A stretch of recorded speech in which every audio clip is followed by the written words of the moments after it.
The night Kang Min-jae walked into Naomi Carter's life, she was holding a coffee cup, minding her own business, and wanting absolutely nothing from anyone. He nearly knocked her sideways without a word of apology, just a cold glance and the kind of silence that expected her to move.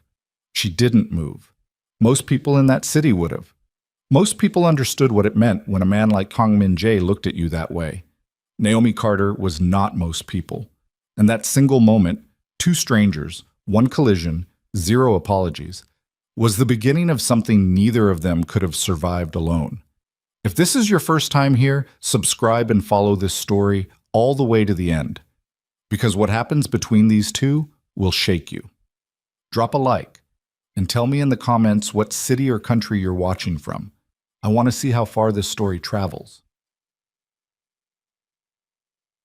Bob. The Hartwell University faculty reception was the kind of event that existed to make wealthy people feel cultural. Catered wine, string quartet bleeding softly into marble walls, professors in blazers standing near paintings they didn't understand. The university's East Wing had been opened for the night. A private donor event, invitation only, the kind of gathering where money wore a tie and smiled with its mouth only. Naomi didn't belong there, and she knew it. She had been sent by Professor Ellison to deliver a folder of student composition scores to the administrative desk near the East Corridor, a task that should have taken 4 minutes. She wore her good hoodie, the dark green one with no visible stains, and carried the folder under one arm with her campus ID lanyard still swinging against her chest. She had her coffee in her other hand, medium roast, no sugar, still too hot to drink properly. She was thinking about the chord progression she'd been fighting with for 3 days. She was not thinking about where she was walking. Neither was the man who came around the corner. He moved fast, the way people move when they are accustomed to space clearing itself in front of them. 2 men flanked him several paces back. Not security guards in the obvious sense, but something about the way they held themselves made it clear their job was not decorative. The man himself was in a charcoal suit, no tie, the top button of his shirt open. He was not particularly tall, but he carried himself like gravity worked differently for him. Dark eyes, hard jaw, the kind of face that had learned early to give nothing away. The collision was partial. His shoulder caught her forearm. The folder skidded across the floor. The coffee tilted. The lid held, barely, but the impact sent a thin stream of liquid across the back of her hand. Hot. Not burning, but close. Naomi sucked in a breath and turned. "Hey!" He had already looked down at the folder on the floor. He looked at it the way someone looks at something a staff member will pick up. Then he looked at her. His expression did not change. "You should watch where you're going," he said. His English was precise, faintly accented, Korean underneath the American polish. His voice was not loud. It didn't need to be. Naomi stared at him. In the 4 seconds of silence that followed, she ran through several possible responses. The smart one, which involved picking up the folder and leaving without engagement, was dismissed almost immediately. "I should watch where I'm going," she repeated. "Yes. You walked into me. I was walking in a straight line. So was I." Something moved behind his eyes, not softness, not quite amusement, something closer to the way a person looks when they encounter an unexpected variable. He didn't apologize. He didn't look away. He simply waited, as though she were a delay he was willing to tolerate for another 30 seconds before moving on.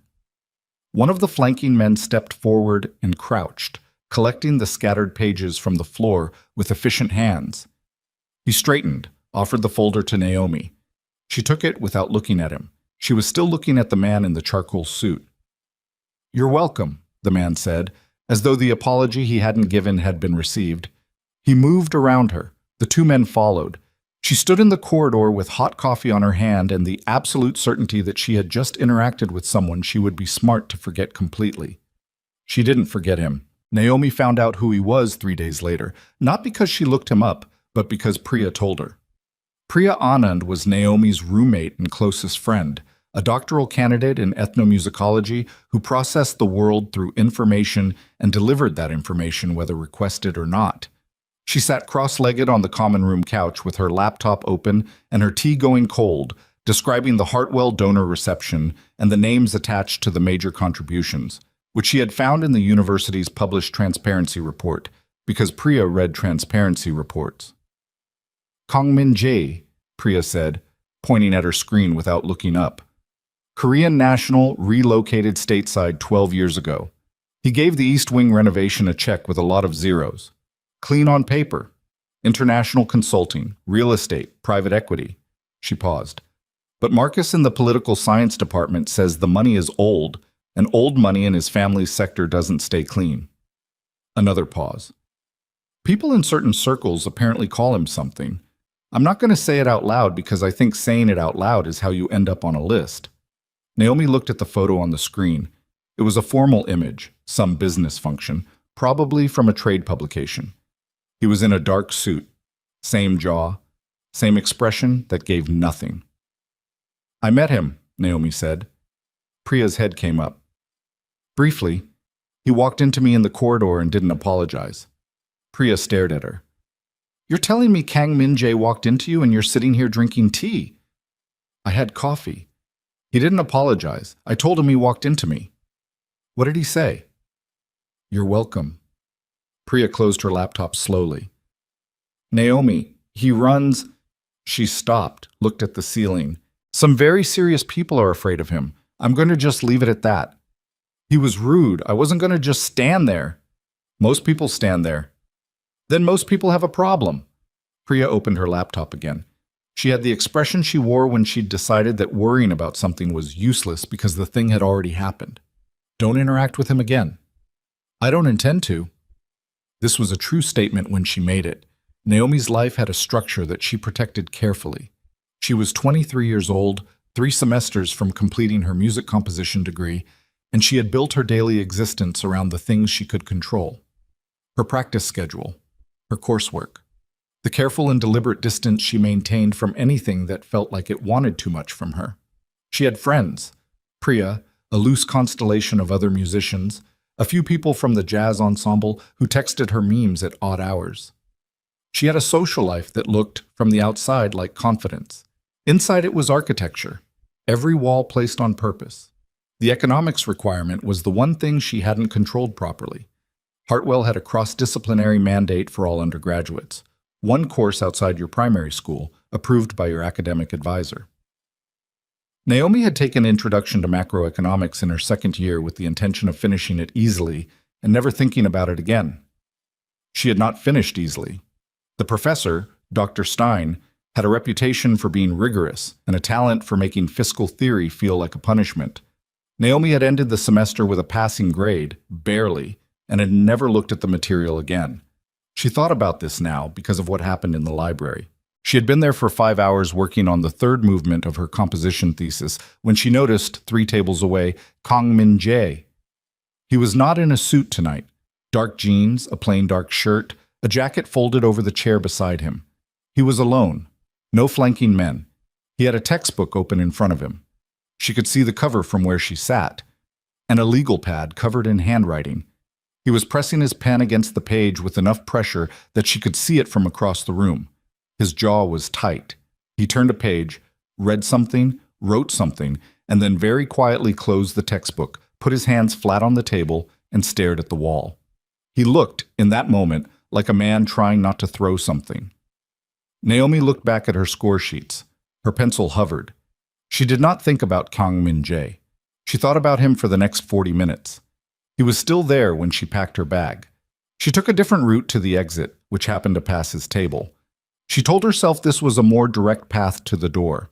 She did not look at the textbook cover as she passed. She absolutely looked at the textbook cover as she passed. Advanced Macroeconomic Theory, Dr. Stein's class. She recognized the green spine. She kept walking. She left the library. She walked back to her apartment in the November cold with her composition bag on one shoulder and the very deliberate intention of not thinking about why a man who apparently ran a criminal empire was struggling with the same course she had barely survived 2 years ago. She didn't sleep well.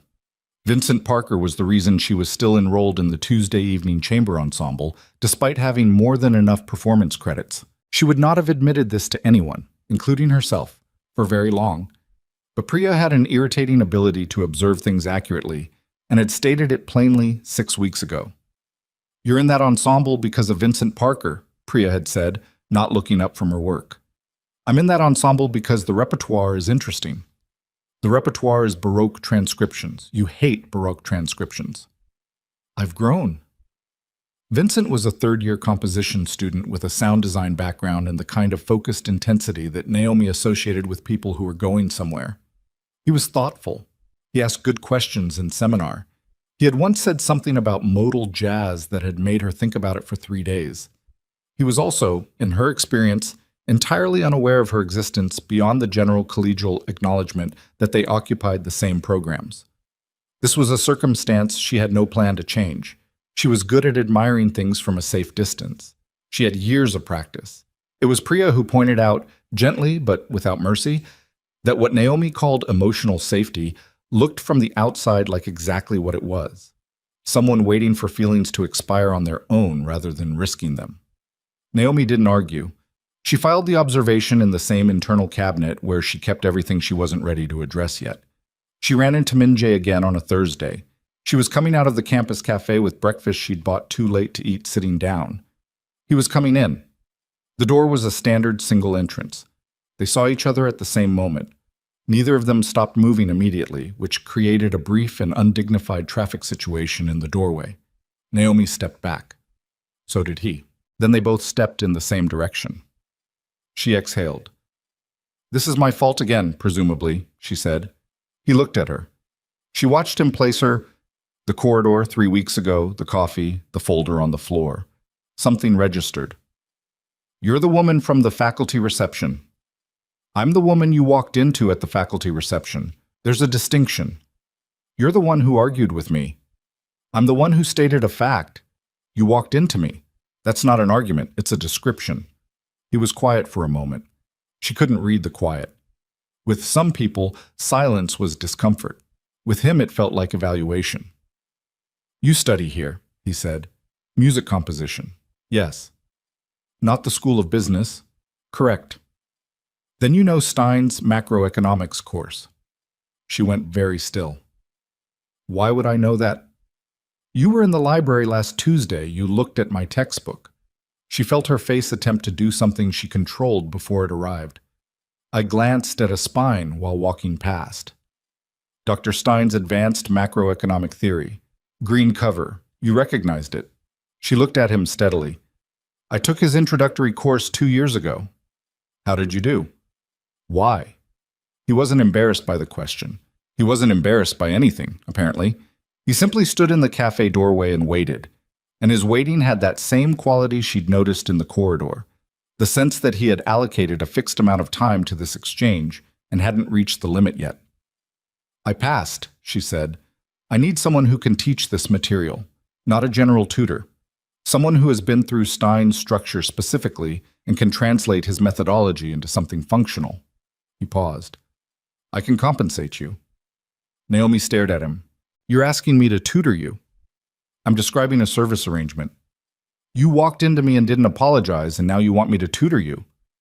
"I'll apologize if that's the variable that moves this forward." She almost laughed. Not from amusement, from the sheer architecture of how he'd said it. He would apologize not because he felt it was owed, but because it was a functional trade. The apology as currency. She found it repellent and oddly honest at the same time. "No," she said. "I have a thesis to finish." She moved past him into the doorway, and he let her pass. She walked 3 steps, then stopped without knowing exactly why she stopped. She turned back. He was still standing there. He was watching her with the same steady, unreadable attention. "Why can't you hire a graduate student from the economics department?" she asked. "I have 3. The issue isn't intelligence. It's that Stein's grading model is idiosyncratic and poorly translated by people who understand the theory but haven't been examined by him. I need someone who has sat in his classroom and survived his assessment format. And you think I have that? You took his course and passed. You recognized the textbook, and you didn't immediately agree to help me when I offered money, which means you're not operating from financial pressure, which means your decision will actually be yours." Naomi stood in the cold morning with her breakfast going colder in her hand. He was strange. He was dangerous, according to Priya. He was the kind of man she had spent years learning to recognize as someone to walk away from cleanly and early. "I'll think about it," she said. "I'll be in the library Friday at 7, he said. "If you come, we can discuss terms. If you don't, we won't speak again." He said it without threat, just as a fact, the kind of fact that expected to be treated like one. She walked back to her apartment and did not eat her breakfast and sat at her keyboard for 40 minutes without playing anything. She told Priya that evening. Priya set down her mug. "Naomi, I know. He is asking you. I know. Do you know? Because I want to be sure we're operating from the same information set, which is that this man is not a university donor. He's a... You said you weren't going to say it out loud. I'm reconsidering that policy." Priya looked at her, really looked. "Are you going to go Friday?" Naomi picked at the edge of the couch cushion. She had a bad habit of doing that when she was trying not to say something. The cushion had a fraying corner that she had personally made worse over 3 semesters. "It's a tutoring arrangement," she said. "Naomi, with very clear terms and compensation." "Naomi, and I would be the one setting the terms." Priya pressed her hands together slowly. "You are one of the most intelligent people I know. I say this so that what I'm about to say lands properly. You are walking towards something that has a very specific kind of gravity. And the problem with gravity is that by the time you feel it, you're already inside it." Naomi thought about that on Friday night as she walked toward the library. She told herself she was going because it was a clear financial opportunity at a time when her scholarship covered tuition, but not much else. She told herself the professional distance would be easy to maintain. She told herself she was the one with something he needed, which meant the power in the arrangement was hers. She stepped through the library door at 7:04. He was at the same table. The green textbook was open. The legal pad was beside it. He had a second chair pulled out across from him, which she chose to interpret as presumptuous rather than prepared. She sat down, put her bag on the table, looked at him. "You came," he said. 4 minutes late, intentionally. "So we're clear on how this works." Something moved at the corner of his mouth. Not a smile, an acknowledgement. "Terms," he said. "I set the schedule. You don't contact me outside of sessions. You don't involve me in anything outside of academics. And if I tell you the arrangement is over, it's over. No renegotiation." He nodded once. "What do you want in exchange?" he asked. This was the moment she had rehearsed on the walk over. The financial number she had prepared. The clean professional transaction. She opened her mouth. What came out was not the number. "Vincent Parker," she said. She had not planned to say that. She had not known she was going to say it until it was already in the air between them. Minjay looked at her. "The composer. He doesn't know I exist. You know people. You have reach. I want an introduction, a real one. Something that puts me in the same room as him in a context where I'm not just another student." The silence stretched. "You want me to engineer a social opportunity?" he said, "with a music student. With someone I've been trying to find the right moment to meet for 2 semesters and haven't managed because I don't do things like walk into people and act like it's their fault." He studied her. This time the evaluation felt different, not dismissive, not assessing her as an obstacle. Something more careful than that.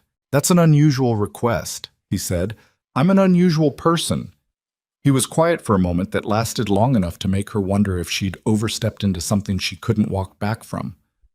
Then he extended his hand across the table. "Agreed," he said. She looked at his hand. She looked at his face. She shook his hand once, firmly, and let go. The deal was made. Neither of them understood yet what they had actually agreed to. The first session lasted 2 hours and 40 minutes and ended without either of them saying goodbye properly. Minjay had the textbook. He had the legal pad. He had apparently been working through Stein's chapter on aggregate demand modeling for the better part of 3 weeks and had arrived at a wall that his previous 3 tutors had walked him up to and then failed to help him scale. Naomi could see this within the first 20 minutes, not because he said so, but because of how he'd annotated the margins. The handwriting was tight and controlled in the early chapters, the notes methodical. By chapter 7, the pressure of the pen had increased.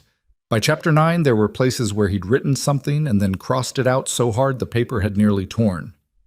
She recognized that kind of frustration. It was the frustration of someone who was genuinely intelligent trying to operate in a system whose internal logic they couldn't yet hear. "You're trying to memorize the formulas," she said. He looked up. "I'm learning the material." "You're memorizing it. There's a difference." She turned the textbook toward herself, scanned the page. Stein doesn't test formulas. He tests your ability to apply them under conditions he changes mid-question. If you've memorized the framework without understanding why each variable behaves the way it does, his exam will take you apart. A silence. "How do you know how his exam works?" "Because I failed his first midterm," she said, and she said it flatly, without apology, the way she'd learned to say things that were true and unflattering. "Then I went back and learned it differently. You don't need more information. You need a different angle in." He studied her. Then he said, "Show me." She showed him.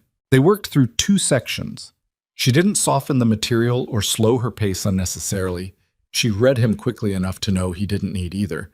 But she translated Stein's methodology into something with internal structure rather than isolated rules. She asked him questions instead of giving him answers. He got 3 wrong before getting the pattern, and when he got it, he wrote it down without saying anything. And she could see from the change in his posture that something had clicked that hadn't clicked before. He didn't thank her when they finished. He gathered his materials, looked at his watch, and said, "Same time Wednesday." "I'll check my schedule." "Check it now." She looked at him. "Please," he added, in the tone of someone reading a word from a list. "Wednesday at 7, she said, "and the please needs work." He put his jacket on and left. She sat at the table for a moment after he'd gone, alone in the quiet of the library, and tried to identify what she was feeling. It wasn't discomfort exactly, it was the specific unease of having been more present in a room than she'd intended. The Wednesday session went faster. He'd done the work between meetings. She could see it in the annotations. The pen pressure normalized, the questions he came in with sharper than the ones he'd had Friday. She pushed him harder, and he pushed back, not defensively, but with the particular energy of someone who had located the problem and was now actively working at it. They argued about one model for 20 minutes. She was right. He acknowledged it with a single nod that she recognized, eventually, as the equivalent of a longer concession from someone else. 2 weeks passed this way. The Vincent Parker development happened on a Tuesday night. She hadn't been expecting it. Chamber ensemble practice ran until 9. She was packing her cello case. She played cello as her secondary instrument, though her real instrument was the piano, had always been the piano, when she heard someone behind her say her name. She turned. Vincent Parker was standing 4 feet away holding a folder, looking at her with the expression of someone who had been directed toward her and was still calibrating the reason. "Naomi Carter," he said. "You're in Professor Ellison's advanced composition seminar." "Yes." "I heard you're working on a thesis piece, extended orchestral form." "A concerto structure, yes, with some non-traditional elements." He nodded slowly. "I'm doing a project on contemporary composition methods, specifically how composers are pulling from non-Western harmonic systems. I was told you'd done some work with Korean pentatonic scales in your earlier pieces." She had. A second-year project she'd nearly abandoned twice before it resolved. "Who told you that?" she said. He named a name. One of the faculty advisors, someone with connections to the broader music department. The name was entirely plausible. She couldn't prove it wasn't genuine. "I'd like to hear your perspective on it," Vincent said. "Maybe coffee sometime, if you're open to it." She said yes. She said yes with the right amount of calm and not too much eagerness, and he gave her his number and said he'd text, and she watched him leave and then stood in the practice room for 30 seconds doing absolutely nothing. She texted Minji from the parking lot, which was the first time she'd texted him because the terms of their arrangement specified she wouldn't contact him outside sessions. She typed, "The Vincent thing happened." He responded 11 minutes later. "I know." She stared at her phone. "You know, I was informed it went well." She stood in the cold with the November wind cutting through her jacket and felt something she couldn't immediately name. Not gratitude, not exactly, something more complicated than that. The recognition that he had done the thing he said he'd do, efficiently and without requiring her acknowledgement, and that this should have felt good but instead felt like being in debt to someone whose currency she didn't understand yet. She put her phone in her pocket and walked home. At the Thursday session, she didn't mention Vincent. Neither did he. They worked through Stein's chapter on monetary policy transmission, and she pushed him through 3 practice problems, and he got 2 out of 3 right and argued about the third until she showed him why he was wrong. And he went quiet with the pen and wrote it down, and she noticed he was left-handed, which she somehow hadn't noticed before. "You've been doing this for how long?" he said, not looking up from the page. "Tutoring?" "Music," she considered. "Since I was 7. Piano first. The rest came after." "7," he repeated. Something in his voice, not quite interest, but the sound of information being placed somewhere. "Why?" "My father started my business education at 6, he said. "I was curious whether the timeline was similar." She looked at him. "That's not a comparable situation." "Why not?" "Because I chose music. At 7, obviously someone put me in front of a piano, but it became mine. Your situation sounds like... Like what?" She stopped herself. She had been about to say something that was none of her business. "Never mind." "Say it." "It sounds like a curriculum," she said. "Not a life." He was quiet for a moment. His pen had gone still on the page. She watched his jaw tighten and release. "That's an accurate description," he said. They didn't talk about it again that night, but the door had been left slightly open, and they both knew it. The problem with Priya was that she watched things. It was an academic habit that had calcified into a general way of being, observation as reflex. She watched the way Naomi came home from Thursday sessions with different energy than she'd left with. She watched Naomi eat a full dinner instead of picking at food half distracted by her score sheets. She watched Naomi sit at the keyboard after sessions and play things that weren't the thesis piece, exploratory things, harmonic experiments, the kind of playing you do when something in your brain has been opened up. She said nothing for 2 weeks. Then, on a Sunday morning when Naomi was eating cereal and reading through her composition notes, Priya sat down across from her and said, "How are the sessions going?" "Fine. He's actually learning it. His previous tutors didn't." "I'm not asking about the economics." Naomi looked up. "I'm asking about the sessions," Priya said carefully. "That's the same question." "It's not, though." Naomi put her spoon down to Priya. "I'm just observing. You come home from these sessions and you play. You haven't played for yourself in weeks. You've been so inside the thesis you'd stop touching the piano for anything personal. And now, he's intellectually engaged. The sessions are genuinely demanding. It stimulates my brain and then I play. It's a very simple cause and effect." Priya looked at her with the specific kindness of someone who has decided not to argue. "Okay," she said, "don't do the voice." "What voice?" "The voice where you say okay, but mean something else." "I mean, okay," Priya said, and picked up her tea. Naomi ate her cereal. She did not think about Kangmin Jae. She thought about him for the rest of the morning. The thing that broke the surface wasn't a session. It was a Tuesday in December, when the temperature had dropped suddenly, and the heating in the university's practice wing had decided to stage a protest. She'd been working in a practice room for 4 hours, and her hands were cold and her concentration had been fraying for the last hour when she packed up and left and found Minjae standing in the corridor outside. She stopped. "We don't have a session today." "I know." He was in a coat, not the suit jacket, a heavier coat, dark wool. He looked like he'd come from somewhere else and hadn't planned this stop. There were 2 men behind him in the corridor, far enough back to be discreet, close enough to register. "Then what are you doing here?" "There's a problem," he said. She shifted the weight of her bag.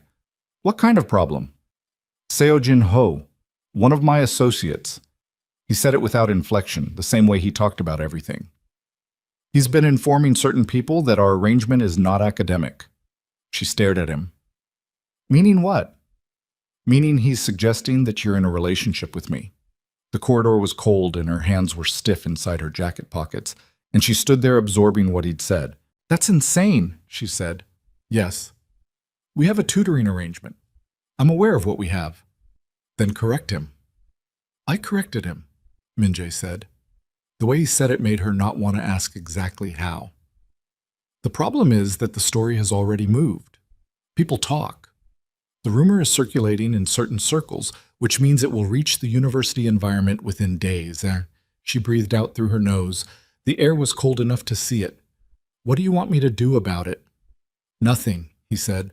I wanted you to know before you heard it from someone else. This was unexpected enough that she didn't respond immediately. She had anticipated that this conversation would include a request, a modification of their arrangement, a strategic suggestion about how to manage the narrative. She had not anticipated that he had come to tell her something difficult simply because she deserved to know it.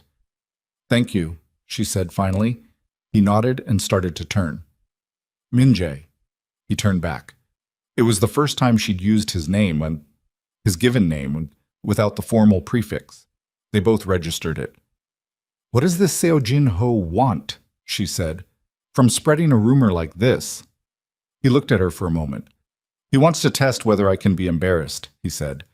He wants to see if there's something in my life that he can use as a pressure point. And am I? The question hung in the cold air.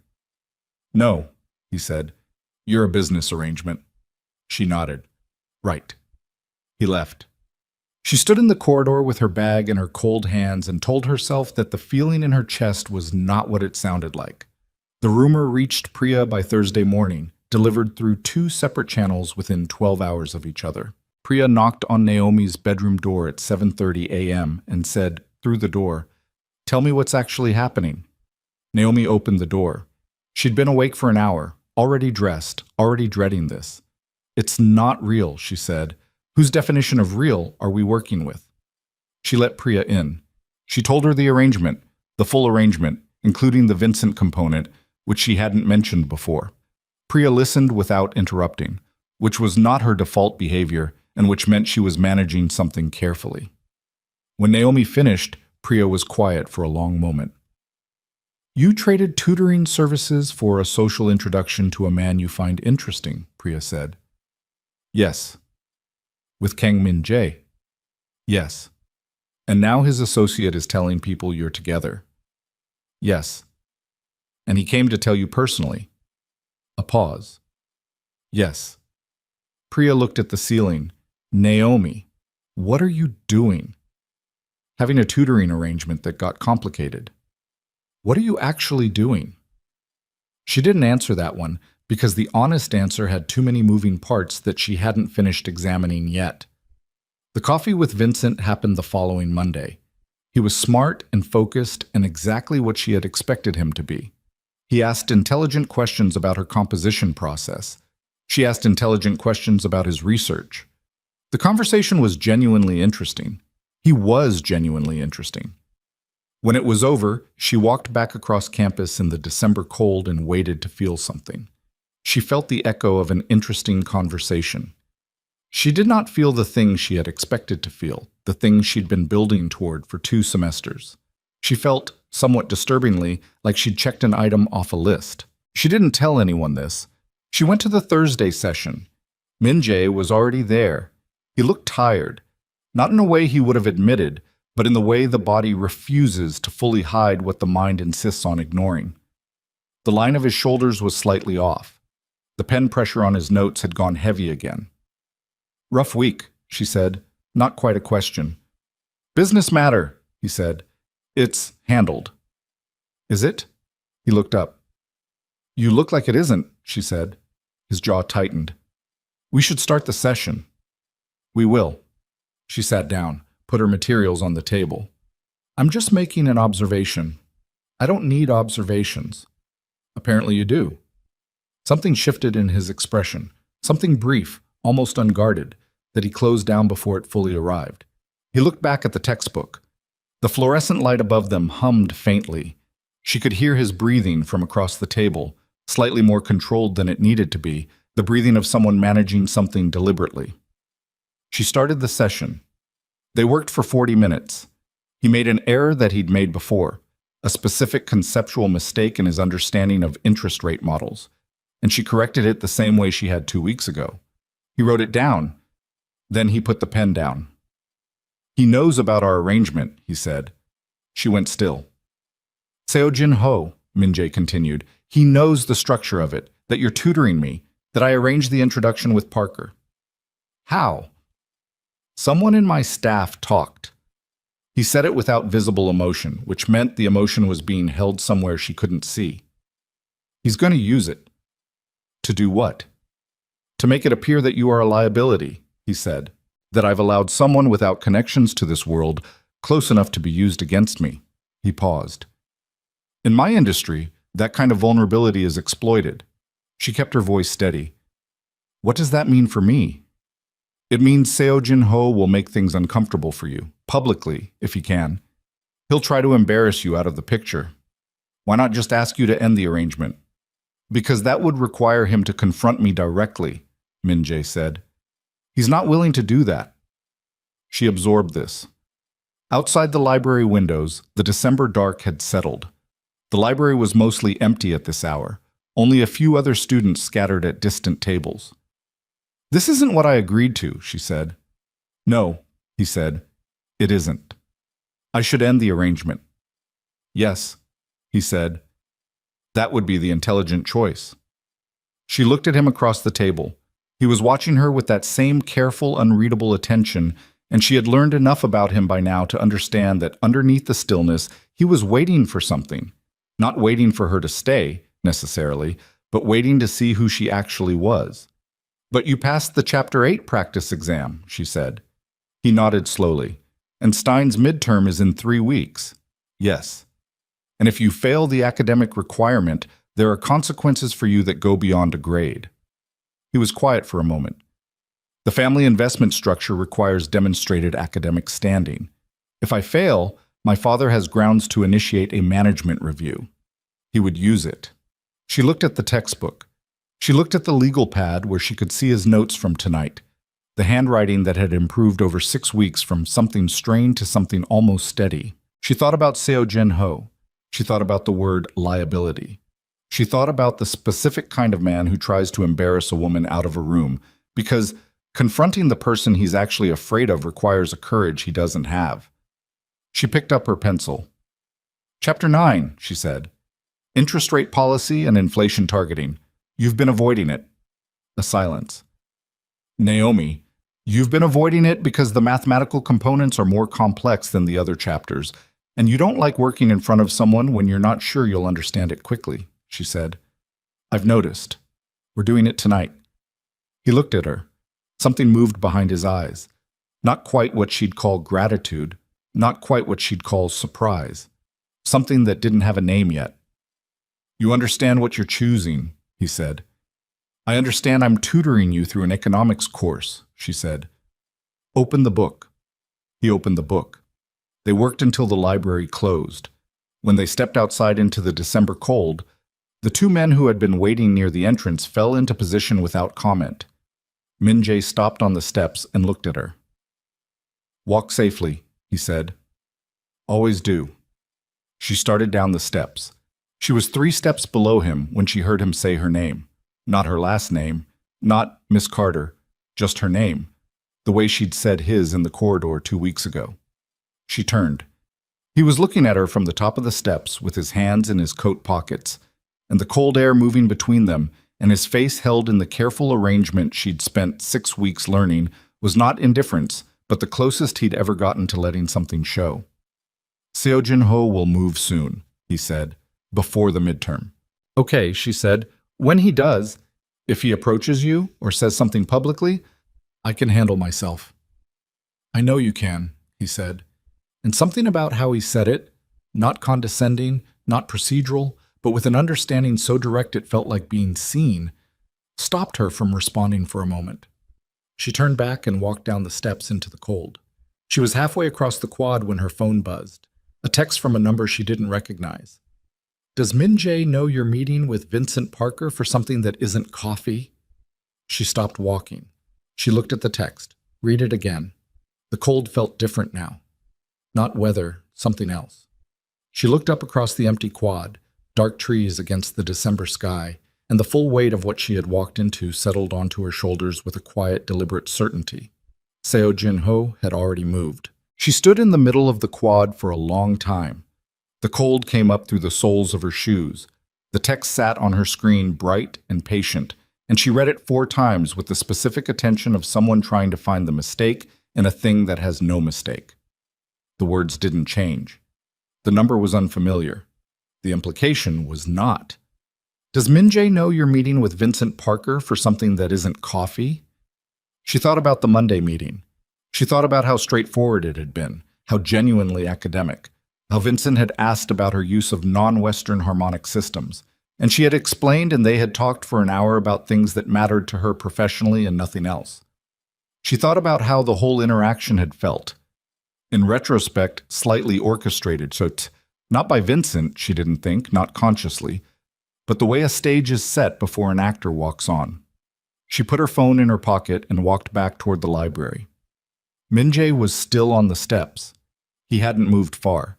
He was speaking quietly to one of the flanking men when she came back up the path, and he saw her before she reached the steps, and something in the way he read her face made him finish the exchange quickly and step toward her. "Show me your phone," she said. He looked at her steadily. What happened? She held the phone out. He took it, read the text. His expression did not change, but his hand stilled on the phone in the way hands still when the brain is processing something at a speed the body is trying not to show. He handed it back. "He moved faster than I expected," he said. "What does something that isn't coffee mean?" she said. "What does he think happened in that meeting?" "He'll have made it into something it wasn't," Min-jae said. "That's how he works. He takes a fact and bends it until it looks like something else." "What fact?" A pause. Brief but present. "Min-jae, what fact?" "Vincent Parker has been seen with a woman twice in the past month," he said. "Not you. Someone connected to Seo Jin-ho's side of my organization. Seo Jin-ho will claim that the introduction I arranged pulled you into a situation I either didn't know about or orchestrated myself." She stared at him. "Is that true?" "No." "Did you know about the woman?" "Not when I arranged the introduction," he said. "I found out 3 days ago." She breathed through her nose. The cold went straight into her lungs. "3 days ago," she said. "Yes. And you didn't tell me." He said nothing. "You came to the practice wing tonight to tell me Seo Jin-ho was going to move," she said. "And you told me that. But you didn't tell me the part where the man you introduced me to is connected to your enemy through a woman you found out about 3 days ago." "The connection is not direct. Parker doesn't know about her involvement with Jin-ho." "That doesn't matter." Her voice was level, but it was costing her. "What matters is that you knew something that directly affected me and you chose what to tell me and what to leave out. That's not different from lying." He met her eyes. He didn't argue. She almost wished he had. "Go home," he said. "Don't respond to the text. I'll handle Jin-ho." "You'll handle Jin-ho," she repeated. "Yes. The way you handled telling me the complete truth." The muscle in his jaw moved once. "Naomi, I'm going home," she said. "Don't contact me tonight." She left. She walked back to the apartment without texting Priya and went to her room and sat on the edge of her bed in her coat for 20 minutes without taking it off. Priya knocked at 10:15. Naomi opened the door. Priya looked at her face and said, "Sit down and tell me." She told her. All of it. The text, the conversation on the steps, the thing Min-jae had known and chosen not to say. Priya listened with her hands around her mug and her face doing the careful neutral thing that meant she was managing her own reaction in order to stay available for Naomi's. When she finished, Priya said, "What do you want to do?" "I don't know." "That's not true." "You know, you just don't like the options." Naomi pulled her coat off finally and dropped it on the chair. "The smart thing is to end the arrangement. Walk away. Let him find another tutor, fail the exam or pass it, and stop being a variable in something that has nothing to do with me." "That's the smart thing," Priya agreed. "But Seo Jin-ho already sent that text, which means walking away doesn't erase the story he's building. It just removes my ability to respond to it." Priya was quiet. "If I disappear, the narrative is whatever Jin-ho wants it to be," Naomi said. "A woman who got too close to something she didn't understand and got burned, or worse, depending on what he says, A woman who was used and then discarded. And if I stay, I'm inside something dangerous with a man who just demonstrated he filters information when he thinks it's for my benefit. Priya set her mug down. There's a third thing you haven't said. Naomi looked at the floor. You're angry at him, Priya said. But the anger is the kind you get when someone you trusted more than you realize does something that costs you. I don't trust him. You trusted him more than you realized, Priya said again, gently and without negotiation. Naomi didn't answer. She didn't sleep until 3. When she did sleep, it was the shallow, restless kind that left her more tired than she'd been before it. Seo Jin-ho arrived in her life in person 2 days later. She was in the campus cafe, the same one where she'd had the doorway conversation with Min-jae weeks ago. She was working on her thesis and eating a sandwich she kept forgetting to finish when a man sat down across from her without being invited. He was in his mid-30s. Good suit. The kind of face that smiled often and meant it infrequently. He set a small envelope on the table between them, cream-colored, unsealed, and folded his hands and looked at her with the particular pleasantness of someone who has thought carefully about the power dynamic in the room. Miss Carter, he said, I've wanted to introduce myself. I'm a colleague of Min-jae's. She looked at the envelope. She looked at him. She did not touch the envelope. I don't know you, she said. Seo Jin-ho. We have mutual context through your arrangement with Min-jae.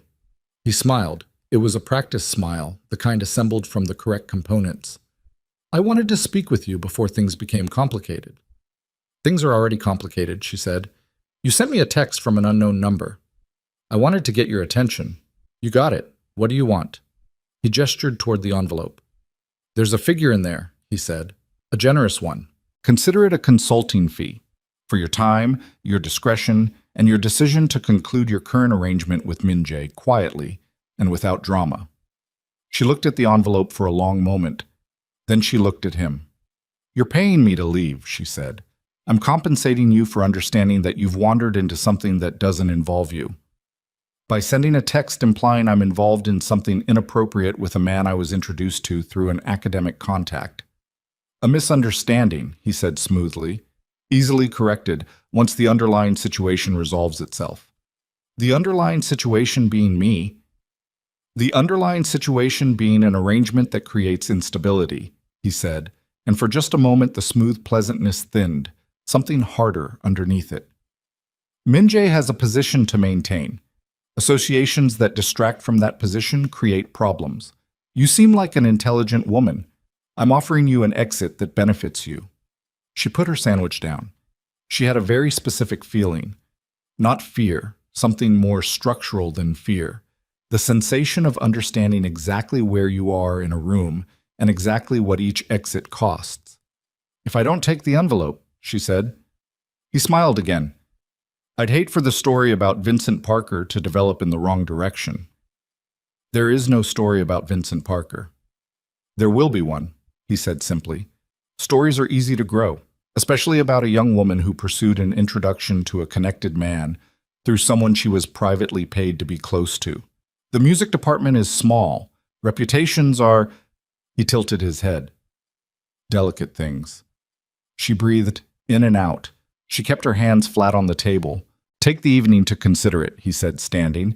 He straightened his jacket with the particular care of a man who treats every gesture like a statement. I'll expect your decision tomorrow. He left. The envelope sat on the table between her coffee and her score sheets. She didn't open it. She left it there and packed her bag and walked out of the cafe and called Min-jae from the parking lot. He answered on the second ring. He sat down across from me in the campus cafe, she said. He put an envelope on the table and told me there's money in it if I end the arrangement quietly. He said if I don't take it, the story about Vincent Parker goes somewhere public. A silence on the line. It was a specific kind of silence, the kind that has weight and temperature. Where are you now? Min-jae said. Parking lot outside the cafe. Stay there. I'm not staying anywhere. I'm telling you what happened because you need to know, and because I'm angry, and because I want you to understand that your associate sat across from me and threatened my academic reputation in very polite language, and I need to know right now whether you knew he was going to do that. No, he said. Certain. Certain, he said, and his voice had changed. Not louder, not more emotional, something colder and more precise, like a temperature dropping. Then fix it, she said, and don't filter what you tell me again. She ended the call. She stood in the parking lot until her hands stopped shaking, which took longer than she would have liked. The thing about the next 4 days was how quiet they were. Seo Jin-ho didn't text again. The envelope, which she'd left in the cafe, presumably got collected by someone. Min-jae sent a single message. It's being handled. Session Thursday as scheduled if you're willing. She responded, I'll be there. She told herself the quiet meant it was resolved. She went to her thesis sessions. She had a second coffee with Vincent that she had agreed to before everything complicated, and it was fine. He was fine, the conversation was fine, and she spent the entire hour aware of the specific nothing she felt and what that meant, and she was not ready to look at what it meant yet, so she filed it with the other things. Thursday came. She went to the library. Min-jae was there. He looked, if anything, worse than he had the week before.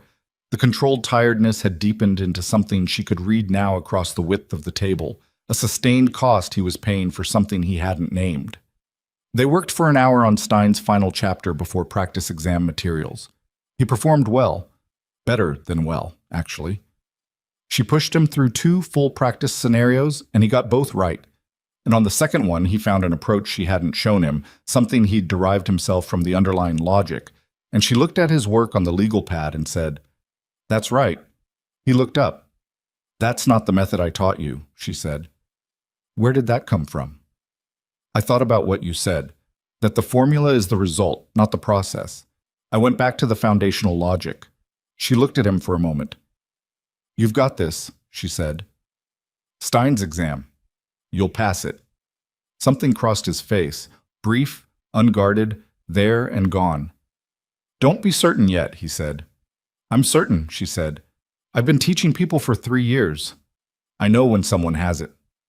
He looked down at the legal pad. Thank you, he said. It was the first time he'd said it without it sounding like a transaction. She was aware of the shift. She told herself she wasn't. They were packing up at the end of the session when Min-jae said without looking at her, Jin-ho has been removed from his position. She went still with her bag half-zipped. Meaning what, specifically, she said. Meaning he no longer has standing to affect anything connected to you, Min-jae said. He was folding the legal pad, each motion precise. He overstepped in ways that went beyond you. You were the most visible element, but not the only one. What happened to him? He's been reassigned to functions that don't involve contact with anyone in my immediate operations. A pause. He won't come near you. She studied his profile. That's not the whole story. No, he said. It isn't. She waited. He had been skimming from operational accounts for 8 months, Min-jae said. I knew something was wrong for 6. I didn't have complete evidence until last week. His move against you accelerated the timeline. She processed this. You used me, she said. Not an accusation, exactly, a statement that needed verification. No, he said. He looked at her then, directly. I was already building the case.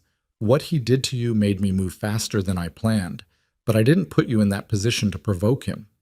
But you knew he might go after me. A silence. You knew, she said. I knew he was the type, Min-jae said. I didn't know when or how directly. She zipped her bag. She did it slowly, and the sound of it was very loud in the quiet library. Every time I think I have the full picture, she said, there's another layer. Yes, he said. That's accurate. Is that what this world is? Just layers under layers of things people knew and didn't say. He looked at her steadily. Yes, he said again. It is. She put her bag on her shoulder. She stood there for a moment looking at him. At the table between them, the used legal pad, the green textbook with its cracked spine from weeks of heavy use, the man across from it who had spent 6 weeks showing her something real between intervals of withholding something else. I need to think, she said. I know. Don't contact me until I do, he nodded. She walked to the library exit. The night security guard by the door gave her the nod he always gave her at closing time. She pushed through the door into the December cold and the wind hit her face and she thought, this is where I should walk away.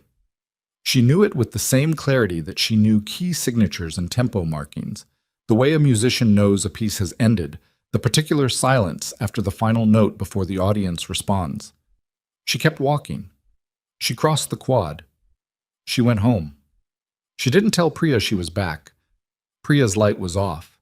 She sat at her keyboard in the dark apartment and didn't turn the lights on and sat with her hands in her lap for a long time. Then she started to play. Not the thesis piece. Something else. Something she didn't have a name for yet. What happened the following Saturday was not something she had planned for. Minjae's residence was a private home 40 minutes from campus, and she had been there before. 3 of their early sessions had been there before she'd insisted on moving to the library, citing the neutrality of the space, though the real reason was that his home was too much of a place where a person actually lived, and she hadn't been ready for that information about him. She went there because he had sent a message 3 days after their library conversation that said only, Stein exam Monday. Final session Saturday, if you're available. My residence?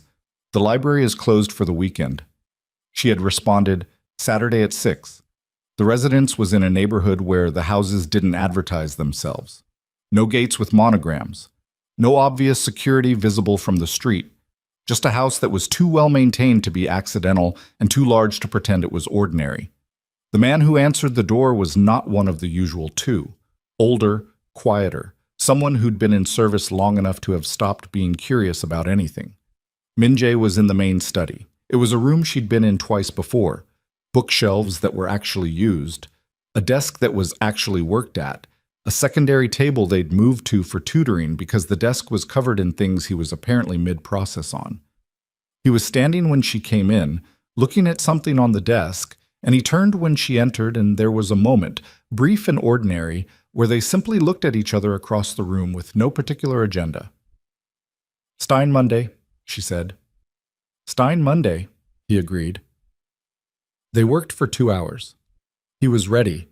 She could see it in everything. The pattern recognition, the speed, the way he self-corrected twice without her prompting.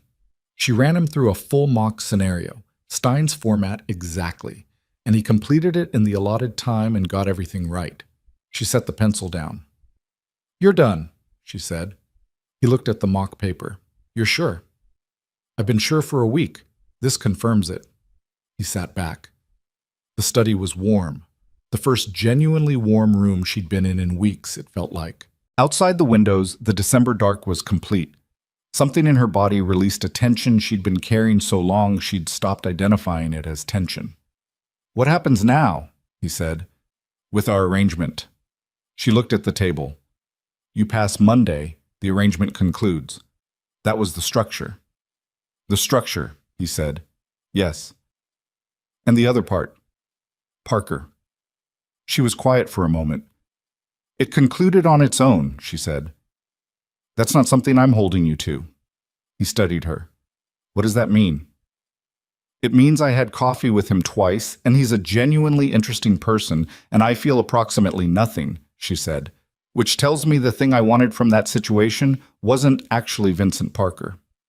The room was very quiet. The heat moved through it. What was it? He said. She looked at him.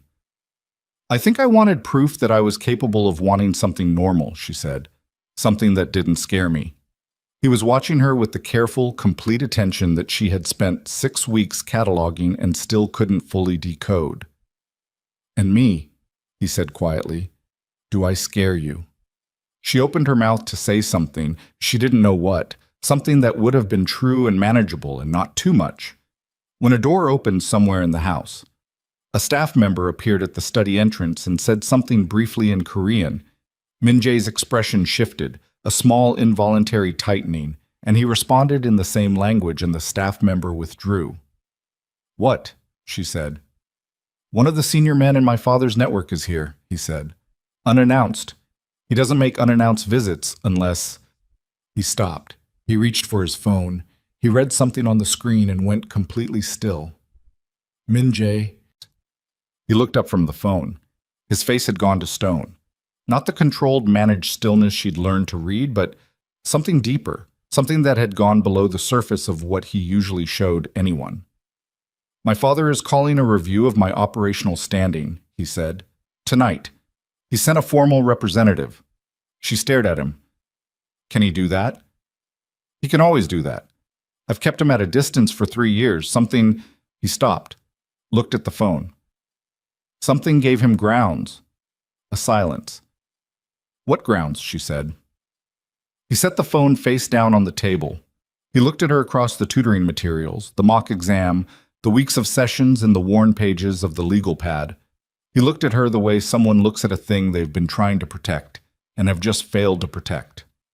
"Someone sent my father documentation," he said, "of our arrangement. Everything, the tutoring, the Parker introduction, the nature of the exchange, framed to suggest that I've been compromised, that I've allowed personal involvement to affect my judgment in a way that creates risk for the organization's assets." She felt the floor of the moment drop out. "Jin-ho," she said. "Before I removed him," Min-jae said. "He sent it before. Insurance." She sat with that. The heat of the room, which had felt comforting 20 minutes ago, now felt like something else entirely. She thought about the envelope in the cafe. She thought about every layer under every layer. She thought about how precisely, how efficiently, a man with enough foresight could build a trap out of pieces that looked like separate events until you stepped back and saw the shape of the whole thing. She thought about what happened now. To Min-jae's standing, to the academic requirement, to the 3 years he'd spent maintaining distance from his father's control. She thought about her own name in that documentation, written in whatever framing Jin-ho had chosen, sent to a man she'd never met, who now had her existence as evidence in an argument about his son's fitness. She thought about the question Min-jae had been about to answer before the door opened. "Do I scare you?" She looked at him across the table. He was holding himself the way he always held himself. Controlled, precise, the body language of a man who had learned before he could fully articulate it that losing composure in front of anyone was a form of surrender. But underneath it, in the slight change in his breathing, in the way his hands were too flat on the table, she could see what it was costing him. She had a choice. She had always had a choice, in theory, but this was the first time it felt completely real. Not a tactical decision about an arrangement, not a calculation about risk versus benefit, but the raw and immediate choice about who she was going to be in the next 30 seconds. She picked up her pencil. She turned to a clean page of his legal pad. She said, "Tell me what your father's review requires you to demonstrate." He stared at her. "You have the exam Monday," she said. "You also apparently have tonight. Tell me what the review requires, and we'll figure out which problems we can actually solve before morning." The silence lasted long enough that she could hear the heat moving through the vents and the faint sound of voices somewhere else in the house. "Naomi," he said. "Tell me what the review requires," she said. He told her. And somewhere in the course of that night, between the documentation his father had received and the exam waiting on Monday and the knock that would come at the study door in 40 minutes, summoning Min-jae to a conversation she would not be present for, something shifted between them that could not be undone. Not by walking away, not by ending the arrangement, not by any of the clean exits she had been keeping carefully mapped since the first night she sat down across from him in the library. She understood it the way she understood music, not as a decision she had made, but as a key change she had already moved through before she noticed the melody had changed. The knock came at 43 minutes past 9. Naomi heard it from inside the study. 3 controlled strikes against the door, the sound of someone who had rehearsed the gesture. Min-jae stood from the table with the particular economy of movement she'd learned to read as him managing something internal. He straightened his jacket. He looked at the legal pad on the table, at the notes she'd been taking while he walked her through his father's review requirements, and something moved across his face, something between recognition and the specific sorrow of a man who can see the shape of what he's about to walk into. "Stay here," he said. "How long?" "I don't know." He went to the door. She watched him become, in the 10 feet between the table and the threshold, the version of himself that the world outside this room knew. The shoulders settled differently, the face closed. By the time he opened the door, he was Kang Min-jae in the complete sense, the one that made people step back, that made rooms adjust their temperature. She sat at the table and listened to voices move through the house. Korean mostly, with intervals of English that she couldn't track from this distance. A deeper voice she hadn't heard before. Older, the cadence of someone who spoke slowly because they had never needed to rush. That would be the father's representative. She could hear the shape of a man who had been delivering verdicts for decades. She looked at the legal pad. She looked at what she'd written down in the past hour. The structure of Kang Min-jae's operational standing, the requirements of the review, the specific accusations that Jin-ho's documentation had framed around the tutoring arrangement and the Parker introduction. She looked at how thin the actual charges were when you stripped the framing away. What remained was the fact of her, a woman his father's network didn't recognize, whose presence in his life they couldn't categorize, whose value they had no mechanism to assess. She was the variable that didn't compute. She picked up his textbook. She turned to the chapter she knew best from months of teaching it, and she read it not because she needed to, but because her hands required occupation, while the rest of her sat inside the deep specific tension of waiting in someone else's crisis. The voices moved. At one point there was a silence that lasted long enough to feel deliberate. Then the deeper voice resumed, slower now, more formal, the rhythm of something being dictated rather than discussed. She checked her phone. Priya had texted at 8:15. "You still at the session?" She hadn't responded. She typed, "Still here. Long session. Don't wait up." She stared at the message for a moment, aware of everything it wasn't saying, then sent it. At 11:18, the study door opened. Min-jae came back in. He closed the door behind him and stood with his hand still on the handle and his back to the room for a moment, and she saw in that single unguarded second what the conversation had cost him. The set of his spine, the way he was breathing, the slight downward angle of his head that was not defeat but was adjacent to it. He turned around. His face was controlled again, but the control was newer, fresher, the way a wound looks when it's just been closed. "What happened?" she said. He moved to the chair across from her and sat down. He didn't pick up the legal pad. He put his hands on the table and looked at them. "My father is initiating a formal review of my operational authority," he said. "The representative has given me a 2-week window to demonstrate fitness. The criteria include financial documentation, an assessment from 3 senior members of my network, and—" He stopped. "And?" "A personal meeting," he said. "My father wants to meet me in person, in Seoul, within the 2-week window." Naomi looked at him. "When was the last time you were in Seoul?" 3 years ago, when I relocated to establish independent operations here. We agreed at that time that the distance would be—" He stopped again. His jaw moved. "He called it a trial period. I called it something else." "What did you call it?" "Leaving," he said. The word landed in the room and sat there. She didn't try to move it. "The exam is Monday," she said. "Yes." "Pass the exam. That's the academic standing documentation right there. It closes one part of the review criteria." She pulled the legal pad toward herself. "The financial documentation. You said you have 2 weeks, which means you have time to compile it properly, and that's your territory. You can do that." "The senior member assessments are the problem," he said. 2 of the 3 I'd need are currently in positions complicated by Jin-ho's removal. He had relationships with them. My removing him created friction." "How much friction?" "Enough that one of them declined the assessment request already." She wrote this down. She didn't know why she wrote it down. It wasn't something she could solve, but the act of writing gave the problem a shape outside her head. "And the meeting with your father," she said. He was quiet for a long time. "He has never come to me," Min-jae said. "In 31 years. I have always gone to him. Every review, every assessment, every demonstration of adequacy. I have always been the one to travel." He looked at his hands. "The meeting in Seoul is not a conversation. It's a summons. It's what it has always been." She looked at him across the table. There was nothing tactical to say, no framework she could build around this particular thing. "What do you want to do?" she said. "What I want?"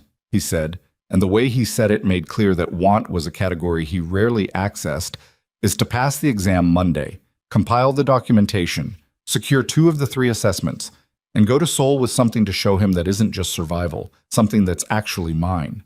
The independent operations. The degree," he said. If I complete the requirement, if I finish the academic standing, it's the one thing in my life that his money didn't build. His network didn't open. His name didn't guarantee.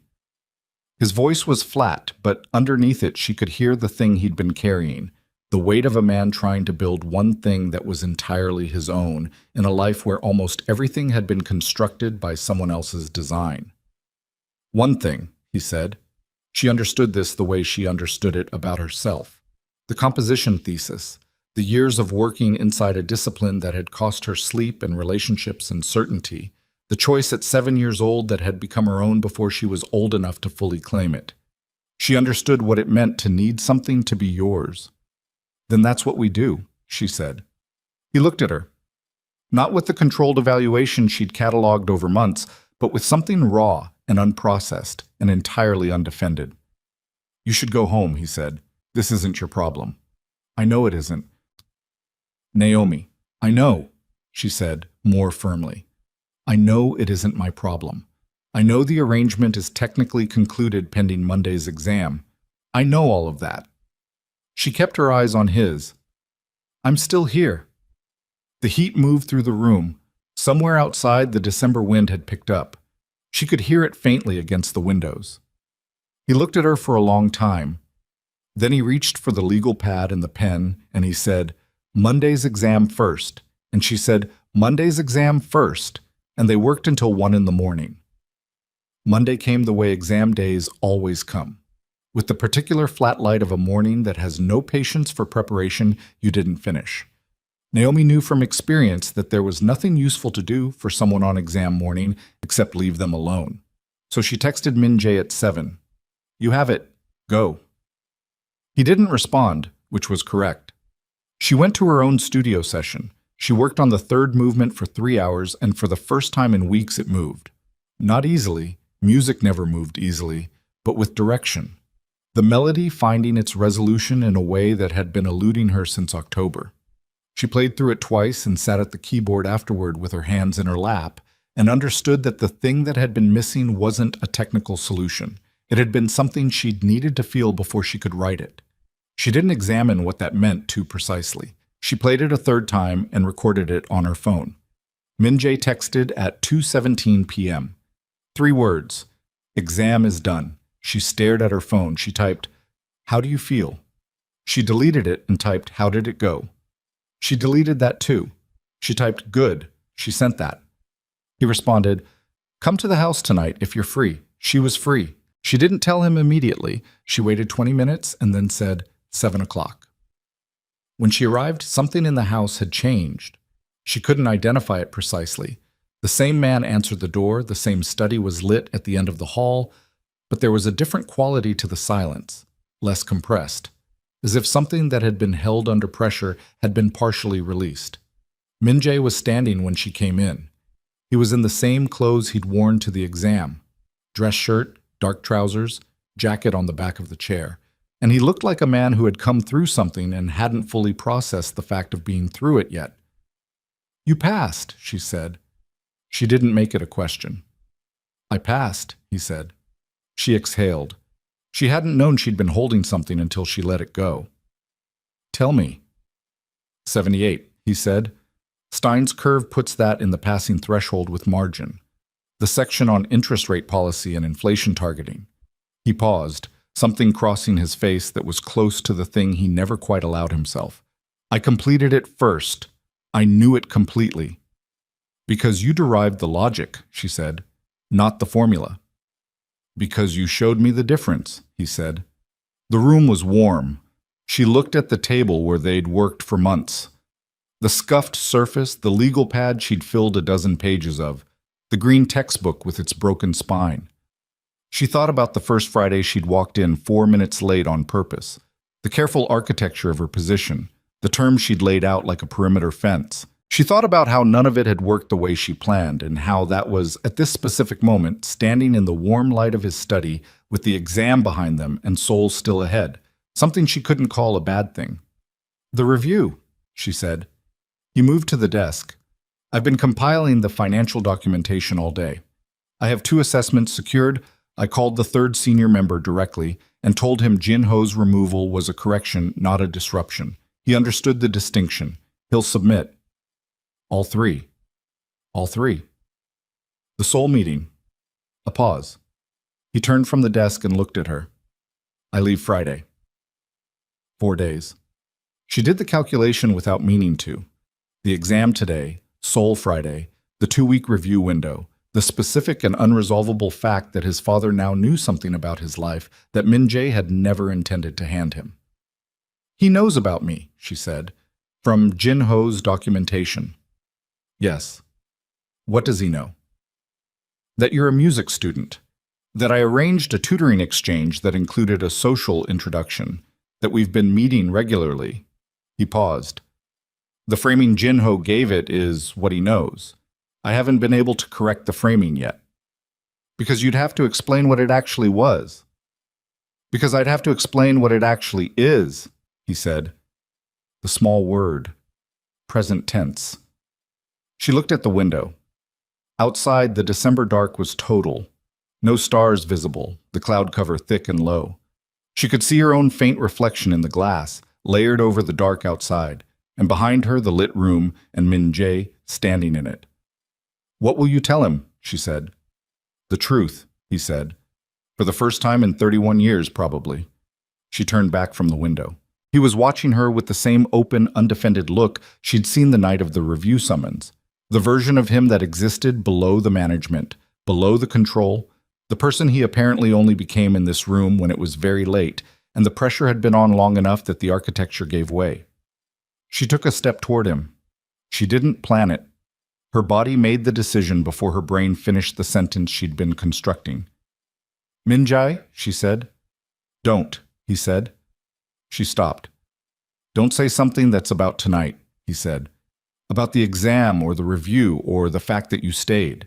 His voice was low and precise, and she could hear underneath it the cost of saying this, the specific cost of a man who had learned to want nothing he might not be able to keep. If you say something true. She stood 3 feet from him in the warm study. I'm scared, she said. He nodded slowly. Of what? Of the same thing I've been scared of since I was 17 years old, she said. Of being inside something real and having it taken apart. She breathed. Of trusting someone the way you have to trust someone when it's not an arrangement anymore, and then finding out that the trust was the mistake. He was quiet. He didn't try to reassure her. She'd noticed this about him months ago. He didn't offer comfort that wasn't honest. It had annoyed her then. It didn't annoy her now. I'm scared of the same thing, he said. She looked at him. You. I have been afraid my entire life, he said, of becoming someone whose choices are made by his fear. My father's expectations, my organization's requirements, Jin-ho's manipulation. Every decision I've made in 3 years has been partly in response to what someone else required of me. He paused. You are the first thing in 3 years that I chose for no reason that had anything to do with anyone else. She felt the weight of it. Not romantically, not the way movies build to a moment like this, all soft lighting and strings. It felt like something structural, like a load-bearing wall being identified. I have a performance, she said. End of the semester showcase. I've been composing the piece for 8 months, and I'm almost done. She paused. It's the most personal thing I've ever written. I've been terrified to finish it because finishing it means performing.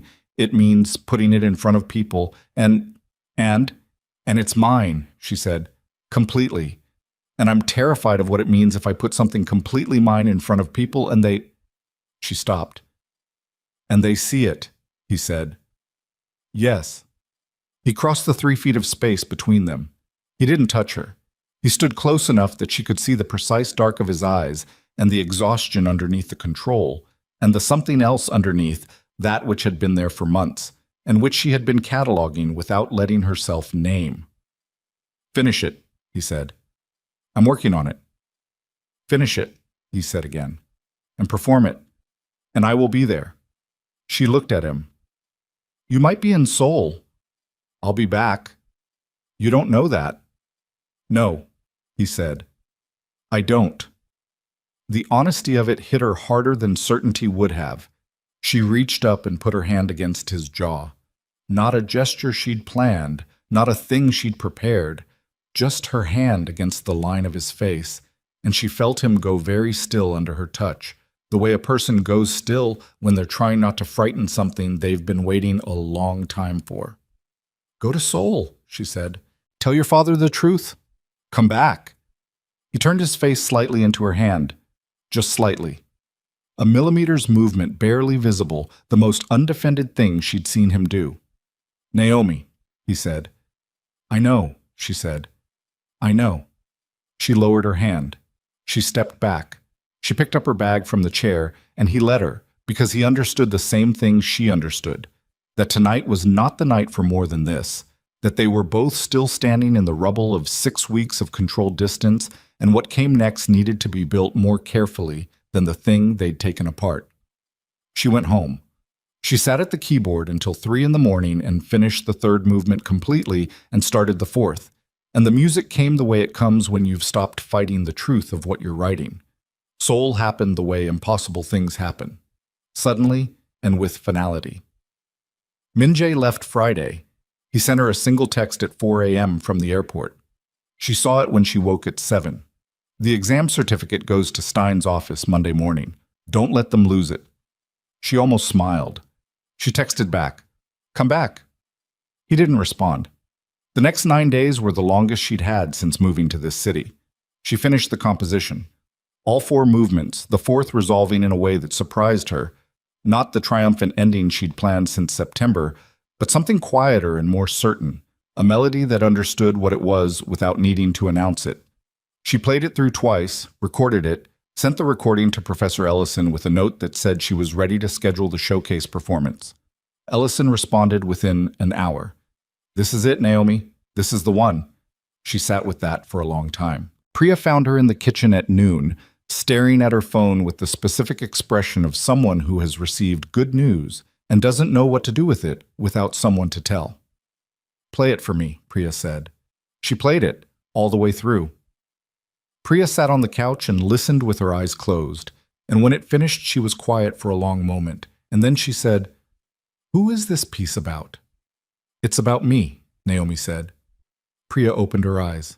And someone who waited," Naomi said. Priya looked at her with the measured care of someone who has been watching something develop for months and has been patient enough to let it arrive on its own. "Have you heard from him?" Priya said. "Brief texts. He's in the meetings." "How are the meetings going?" "I don't know. He doesn't say much. He says things like documentation submitted and assessment received. He doesn't say how they're going." "That sounds like him." "Yes," Naomi said. "It does." The showcase was scheduled for the last Friday of the semester, 8 days away.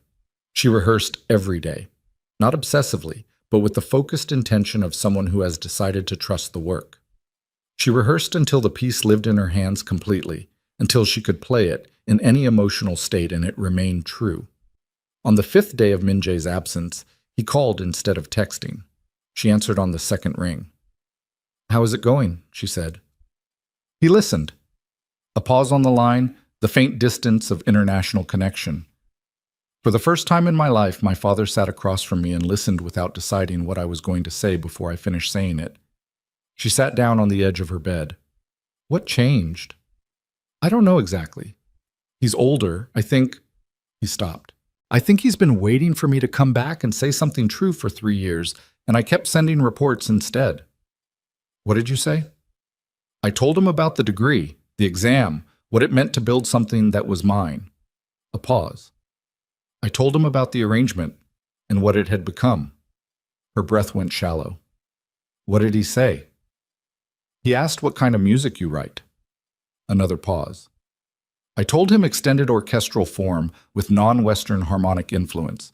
He was quiet for a while. Then he said, "Does she play for herself or for audiences?" I said both. He said, "Then she's serious about it." And then he didn't say anything else about you, but something in the room changed. She pressed her fingers against her eyes. "When are you coming back?"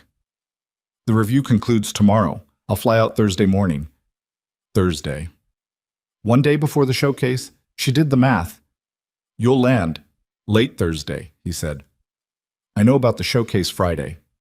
I didn't tell you the date. Priya texted me 3 days ago. She almost laughed. She pressed the sound back.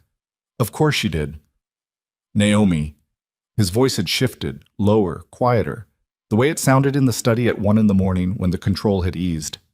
I'll be there Friday. You don't have to. I know I don't have to, he said. She breathed. Okay. Okay, he said. The line stayed open for a moment, neither of them speaking, just the faint presence of the connection, the distance between a city she was in and a city he was in, and the specific weight of everything that had been built in the months between their first collision in a university corridor and this phone call at 11 at night in December. Go sleep, she said. You have a flight Thursday. You go sleep, he said. You have a performance Friday. She smiled. She felt it in her whole face, which almost never happened. Good night, Minjae. Good night, he said. She lay back on her bed in the dark and stared at the ceiling and felt, for the first time in longer than she could accurately measure, something that wasn't architecture. Something that didn't have walls. Thursday came. He texted at 6 a.m. her time. Boarding. She was already awake. She spent Thursday in final rehearsal, one full run-through in the morning, a shorter one in the afternoon to settle her hands, and then she stopped and ate dinner with Priya, and they talked about everything except the performance and Minjae, which meant they talked about him twice in subtext and both understood it perfectly. At 10:15 p.m. she got a text. Landed, delayed on ground, going to the house. She typed back, sleep. He sent back a single character, a period. She took it as agreement. She tried to sleep. She played the fourth movement in her head without the piano, listening to the internal music the way she'd learned to in her first year of serious study. The composition existing entirely in the mind, true and complete without the instrument. It was there. It was right. She slept. Friday morning arrived cold and clear, the December sky stripped to a hard blue by overnight wind.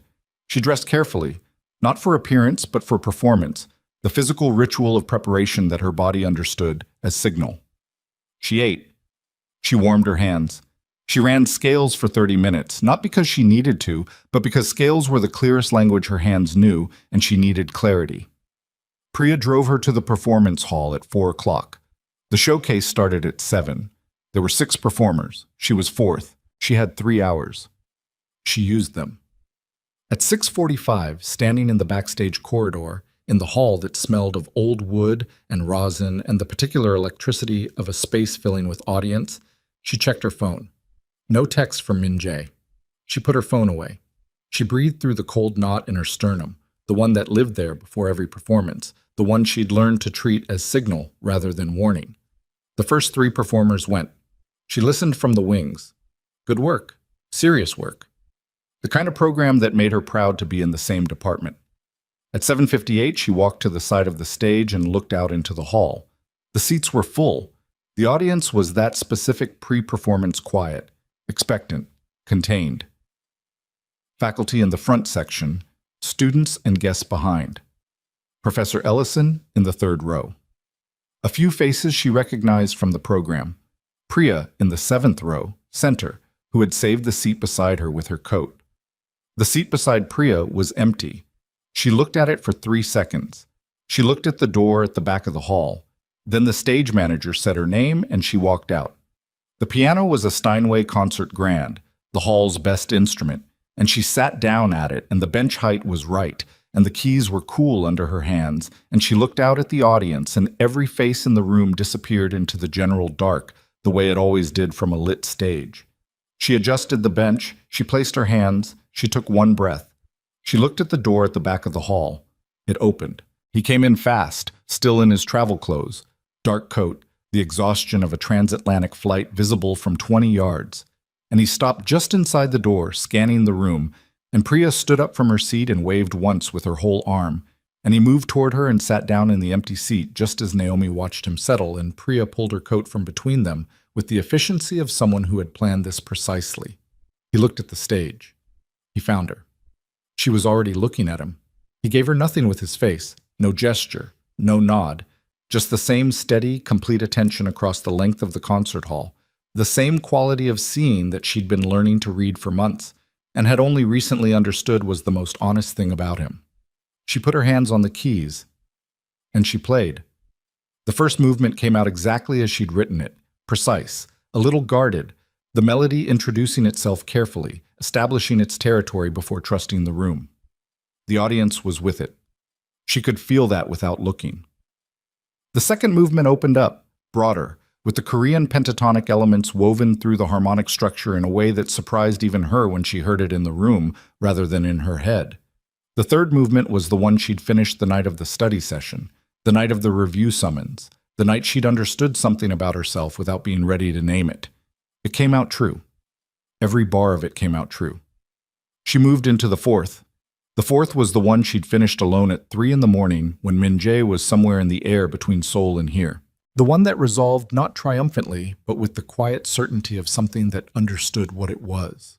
She played through the first section and the second and arrived at the final passage, the one she'd been reaching toward for 8 months. She played it. The last note rang through the hall, and she held it. Let the sustain pedal carry it through the room, through the air, until it faded to the particular silence that only exists after music has fully ended. The room held its breath. Then it breathed. The applause started, and she lifted her hands from the keys, and she looked out into the dark and found the 7th row, and found Min-jae, who was not applauding because he wasn't looking at her the way an audience looks at a performer. He was looking at her the way someone looks when they have heard something they weren't sure existed until it was directly in front of them. She stood. She bowed. She walked off stage. She stood in the backstage corridor with her heart going hard in her chest and her hand shaking now that it was over. The performance shake, the body releasing what it had been holding, and she pressed her back against the cold wall and breathed. Professor Ellison appeared first, said something she mostly heard, squeezed her shoulder. Others followed, the brief flood of backstage aftermath. She moved through it, said what needed to be said, accepted what was offered. Then the corridor cleared, and Min-jae was standing at the end of it. She looked at him. He looked at her. 40 feet of empty corridor and the sound of the next performer beginning somewhere on the other side of the wall. She walked toward him. He walked toward her. They met somewhere in the middle, which seemed right, and she stopped an arm's length away and looked up at him, and he looked down at her, and his face was the most open she had ever seen it. The management gone, the control somewhere else entirely, nothing between what was happening in him and the air between them. "You made it," she said. "I said I would," he said. "You were cutting it close." "Flight delay," he said. "I ran from the car." She looked at his coat. He was still wearing it. He had come in still wearing it because he hadn't had time to be anywhere but here. "Min-jae," she said. "Naomi," he said. And then neither of them said anything for a moment, because there wasn't a thing that needed to be said yet, and they had both spent enough of their lives filling silences with things that weren't the real thing that they understood, without negotiating it, how to let this one be.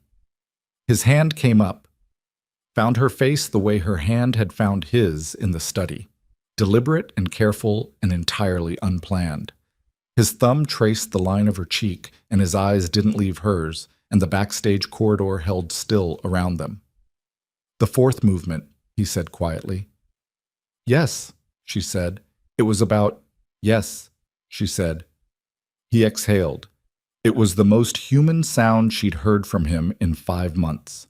She stepped forward, and his arm came around her, and she pressed her face against the cold wool of his coat and stood there, in the backstage corridor of a concert hall, while the 6th performance rang through the walls, inside something that had no arrangement attached to it, and no terms and no arranged exit. Just this. Just the two of them, choosing it. Outside, in the front row of the audience, Min-jae's phone lit up with a message from a Seoul number, his father's private line. 3 words in Korean that translated, roughly, to "tell me more." He didn't see it. For the first time in 31 years, Kang Min-jae was not watching for what came next. And somewhere in the accounting of everything he'd built and protected and feared losing, that was the first thing that had ever been entirely, completely his. This moment, this woman, This choice made with nothing to prove and everything at stake. But in the morning, the phone would still be there, and Sol would still need an answer. And the men in his network who had watched Jinho's removal with careful eyes would be watching what happened next with equal care. And Naomi would wake up and understand, in the full daylight of a Saturday in December, that the world they'd stepped into together was not the world she'd been living in before the corridor, the coffee, the doorway collision that started all of it. The morning would bring what it brought. But the morning had not come yet. The morning came the way she'd known it would, without ceremony, without the softness of transition. Just light through the gap in the curtains, and the sound of the city assembling itself outside, and the weight of everything that was still true in the daytime. Naomi woke in her own bed. She had come home at midnight, after the showcase reception, after Priya had hugged her in the lobby and said nothing except, "I'll be up," and then had the wisdom to go to sleep before Naomi got back. She had walked in and gone straight to her keyboard and sat there without playing, and then gone to bed and lain there until sleep took her somewhere around 2. She woke at 7 and picked up her phone. The text from Minjae had come at 6:40. "My father called last night, after the performance. We need to talk today when you're ready." She read it 3 times.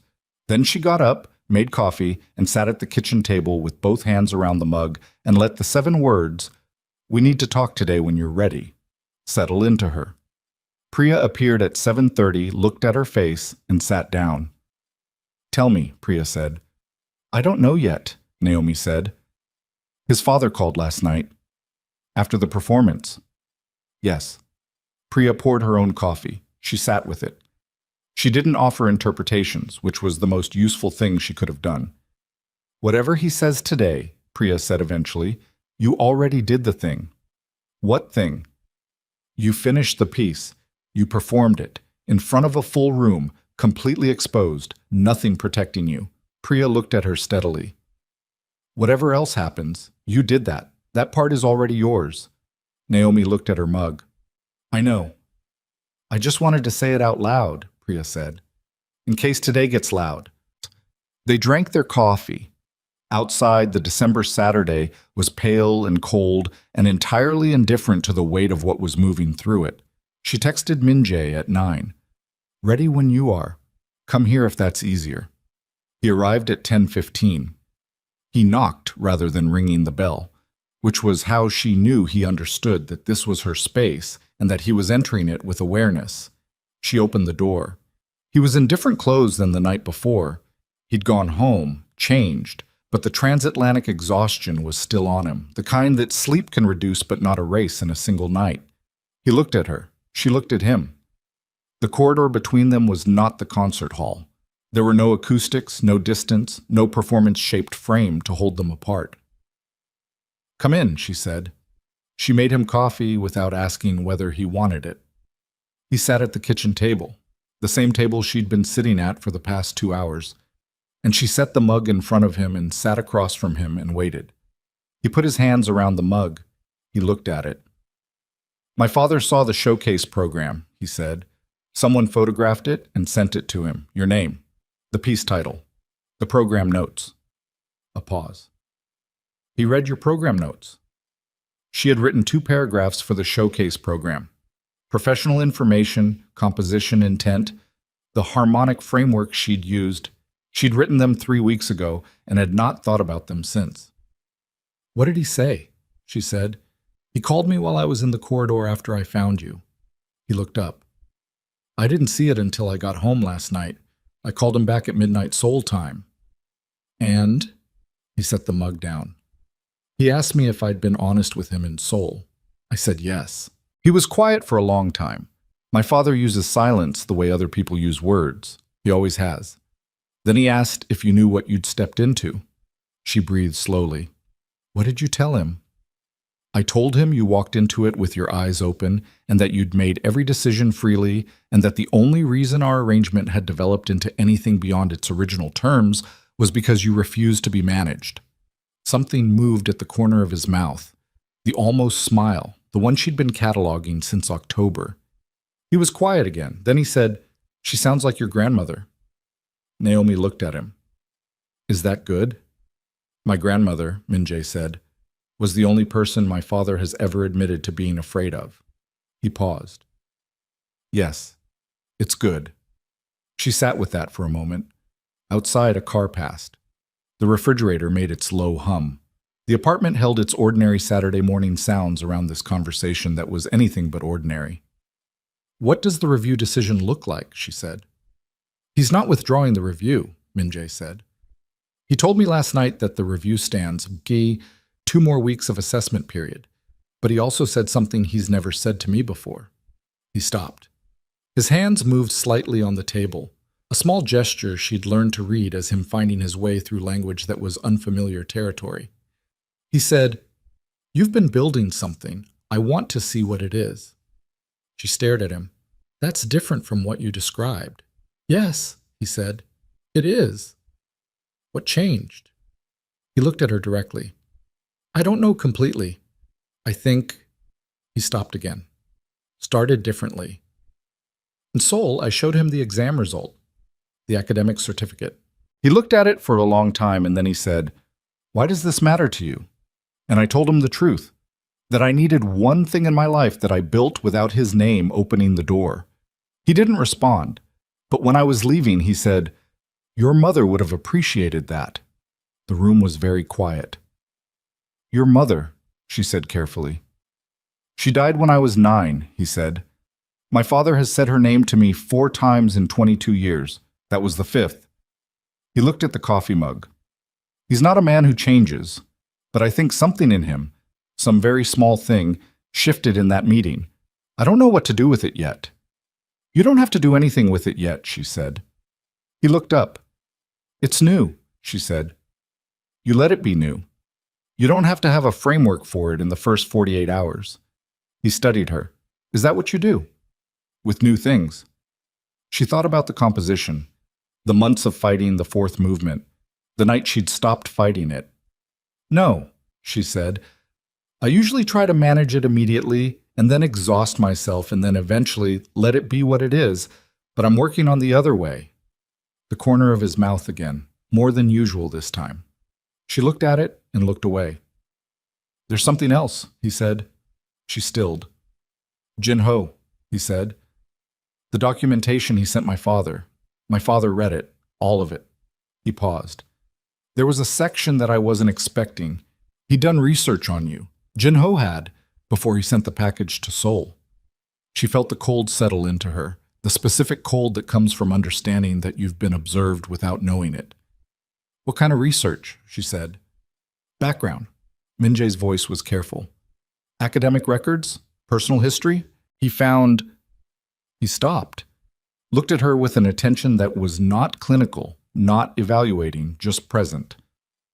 "He found information about what happened to you in high school, your hometown, why you left." The kitchen tilted very slightly.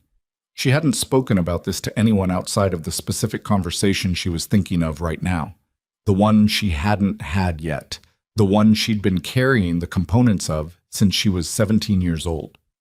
She had told pieces of it to Priya over 3 years, not all at once, not directly, but enough that Priya had the shape of it without all the details. She had told no one the full version. "He put it in the documentation," she said. Her voice came out flat. "Yes." "And your father read it?" "Yes." She put her hands flat on the table. She looked at them. She breathed through the tightening in her sternum, the specific physical response her body had to this topic that she'd learned to manage but never to fully stop. "What did your father do with it?" she said. "He told me," Min-jae said, "that Jin-ho had included it to imply that you were emotionally unstable, that your past made you a liability." He paused. "My father's response was that a man who weaponizes a woman's history of surviving harm is not someone he wants in his network. He made a call to Seoul yesterday evening. Jin-ho's remaining connections in my father's organization have been severed." She absorbed this. The cold in her sternum shifted, not gone, but different. The specific cold of being seen without consenting to it, sitting alongside the unexpected warmth of what had been done with what was seen. "Your father doesn't know me," she said. "No." "He made that decision based on principle, not on me specifically." "Yes," Min-jae said. But also, he stopped. He looked at her with the open, careful attention that had stopped being unfamiliar weeks ago. I told him, in Seoul, not the details, but I told him that what happened to you was real, and that you'd carried it longer than anyone should carry something alone, and that the fact of it had nothing to do with stability and everything to do with survival. A pause. He listened. He didn't comment, but he listened. She looked at the table. She pressed her fingertips against the wood grain and felt the texture of it under her skin and breathed through the thing that was happening in her chest. Not crying. She wasn't going to cry, but the specific pressure of something that has been held for a very long time being acknowledged by the world for the first time. You told him, she said. Yes. Without asking me. A silence. Yes, he said. I should have asked you. I didn't. I'm telling you now because you deserve to know and because... He stopped. Because not telling you would be the same thing I did with the Parker information, and I told you I wouldn't do that again. She looked up. He met her eyes. He held them with the steadiness that was, she had come to understand, his version of showing everything, that absolute, unmoving, deliberate attention that meant he was not performing composure, but simply being present with nothing between himself and whatever was in front of him. Okay, she said. I should have asked. I heard you. Okay, she breathed. I'm not angry. She stopped. She pressed her fingers harder against the table. No one has ever defended that part of my history to someone important to them before. Not like that, not... She stopped again. I know, he said quietly. I know that. They sat with it. The kitchen held them. The Saturday morning outside moved through itself. Distant traffic, someone's dog, the unremarkable sounds of a world that didn't know what was happening at this table. I need to tell Priya, Naomi said finally. The full version. I've been giving her pieces for 3 years and she's been patient with the pieces, but she deserves the whole thing. She looked at her hands. I've been afraid that if I say all of it at once, it becomes more real than I can hold. It's already real, Min-jae said. It's been real. You've just been holding it alone. I know. She looked at him. That's what I'm saying. I think I'm ready to stop doing that. Something in his face shifted. The very subtle version of what she'd seen the night before in the corridor. The most undefended version of him. The one that existed below everything he'd built to survive his own life. Good, he said, with a quietness that held more in it than the word usually carries. She called Priya into the kitchen 20 minutes later, after Min-jae had gone into the living room to make the calls he needed to make. Network contacts, documentation follow-up, the ongoing machinery of a life that didn't stop because Saturday had arrived. Naomi sat at the table and Priya came in and looked at her face and sat down. I'm going to tell you something, Naomi said. Okay, Priya said. All of it, not the pieces. Priya put her phone face down on the table. She folded her hands. She gave Naomi the complete, undivided attention that was, for a woman who processed the world through observation and information, the greatest act of care she knew how to perform. And Naomi told her. It took 40 minutes. It was not linear. It moved in the way real things move when they've been stored out of order for years, the chronology reassembling itself as she spoke. Priya did not interrupt. She did not reach across the table. She sat with her hands folded and her eyes on Naomi's face and let the room hold what it needed to hold. When Naomi finished, the kitchen was very still. Priya unfolded her hands. She pressed them flat on the table in the same gesture Naomi had used an hour before, the same grounding motion, the body seeking something solid. You've been carrying that, Priya said. Yes. Since you were 17. Yes. Alone. Mostly. Priya looked at her. Her eyes were wet. Not crying, Priya rarely cried, but the wet of someone holding something back, not from repression, but from the deliberate choice to stay present rather than become the thing the other person has to manage. Why didn't you tell me? She said. We've lived together for 3 years. Because if I told you, you'd look at me differently, Naomi said. Not badly. You'd never look at me badly, but differently. And I needed one place in my life where I was just Naomi, not Naomi who survived that. Priya was quiet for a moment. And now? And now I think the reason I needed that to be a secret was that I believed being honest about it would make me impossible to choose, that anyone who knew the whole thing would— She stopped. Would decide I was too complicated, too much history, too many locked rooms.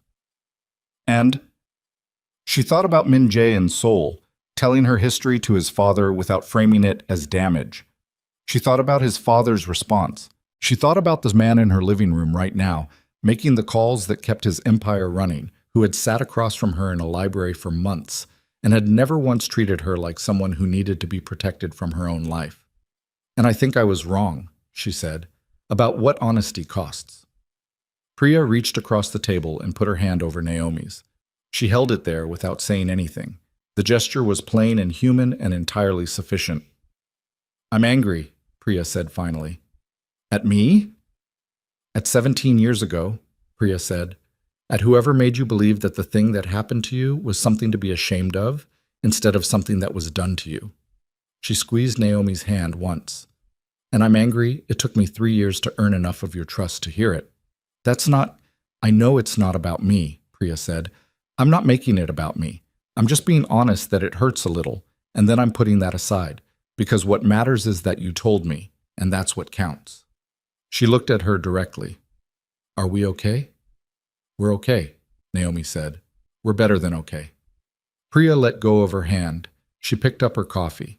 She was quiet for a moment, and then she said, with the specific precision of someone shifting back into her most natural mode, He's in your living room. Yes. How long is he staying? I don't know. Are you going to figure that out today? Naomi looked toward the living room, toward the low sound of Min Jae's voice on the phone, the particular cadence of a man conducting business in a language she didn't speak in a room that was not his own. Yes, she said, today. She gave it an hour. She sat with Priya in the kitchen and they talked about other things. Priya's dissertation chapter, the showcase, the specific and now legendary moment where Priya had waved her entire arm from the 7th row to direct a man in a travel coat to the seat she'd saved him. They talked until the living room went quiet. Then Naomi got up and went in. Min Jae was standing at the window. He did that when he was thinking. She'd noticed it in the library, in the study, anywhere there was a window. He stood at it with his hands in his pockets and looked out, and whatever internal process he was running happened in the space between him and the glass. How's the network? She said. Intact, he said without turning. The 2-week review window officially closes in 11 days. The senior assessments are submitted. The financial documentation is complete. He was quiet a moment. I spoke with the 3rd associate, the one I said had friction after Jinho's removal. He submitted this morning. All 3, she said. All 3, he said. He turned from the window. The review will conclude formally. My father will communicate the decision at the end of the window. Do you know what the decision will be? No, he said. Genuinely, he doesn't telegraph things. A pause. But the call last night was different from any conversation we've had in 3 years. I don't know what to do with that yet. You said that this morning, too.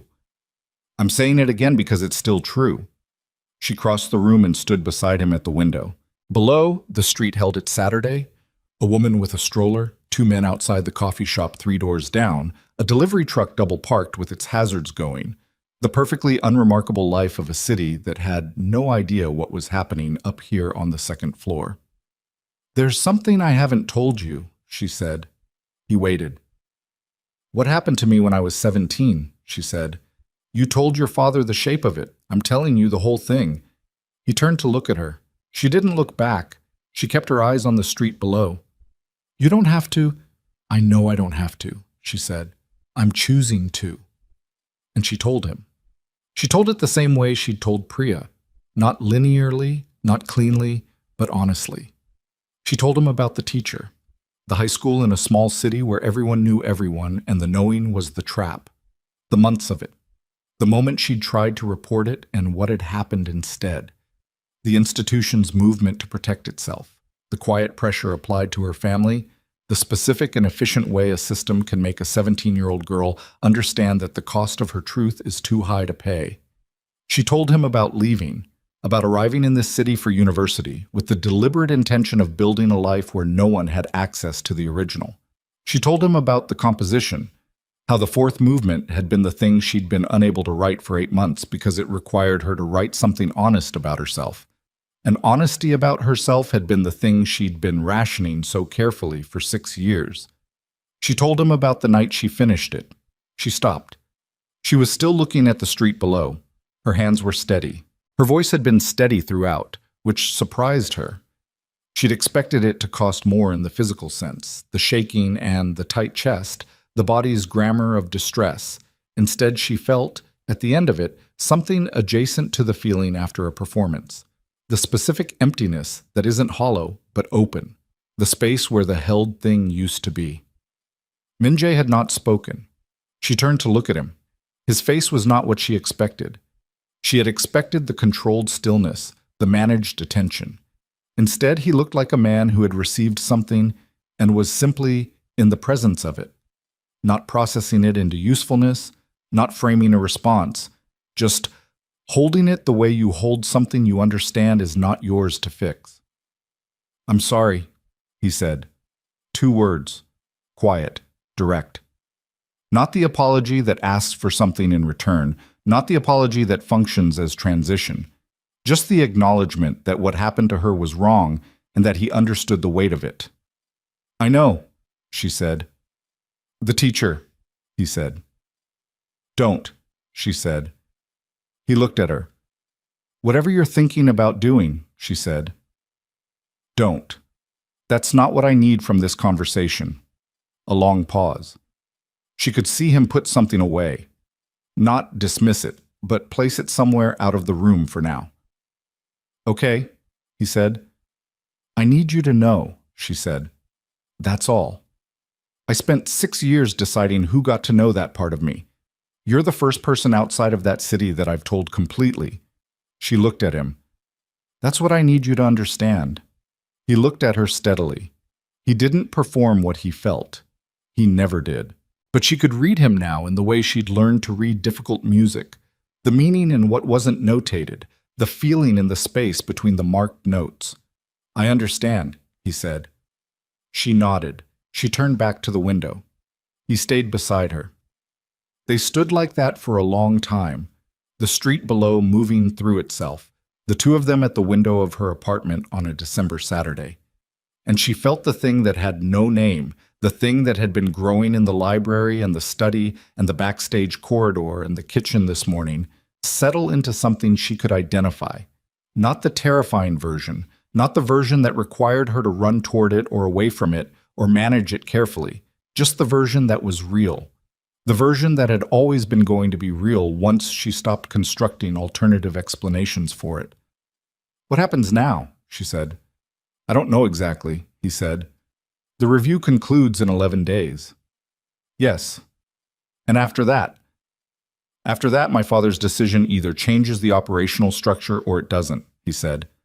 "Either way, I have the degree requirement. I have the empire I built without his scaffolding. Those things exist regardless of what he decides." He paused. "They're mine." She heard what he'd done with that word. She heard the echo of the conversation in the study, months ago, the first time he'd said it like something that cost him to say. "And us," she said. He was quiet for a moment. Not the evaluating quiet, not the managed quiet. Just the quiet of someone choosing their words from the true pile. "I don't have a framework for it," he said. "I've spent 3 years building frameworks, arrangements and structures and terms that mean I know exactly what everything is and where it stands." He looked at her profile. "I don't have one for this."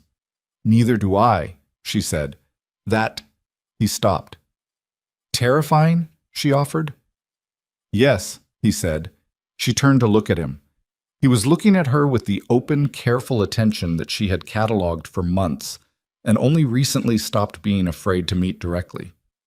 "I've been afraid my whole life that the worst thing already happened to me," she said. "That the thing at 17 was the defining thing. That everything I built after it was just scaffolding over a damage I couldn't repair." She kept her eyes on his.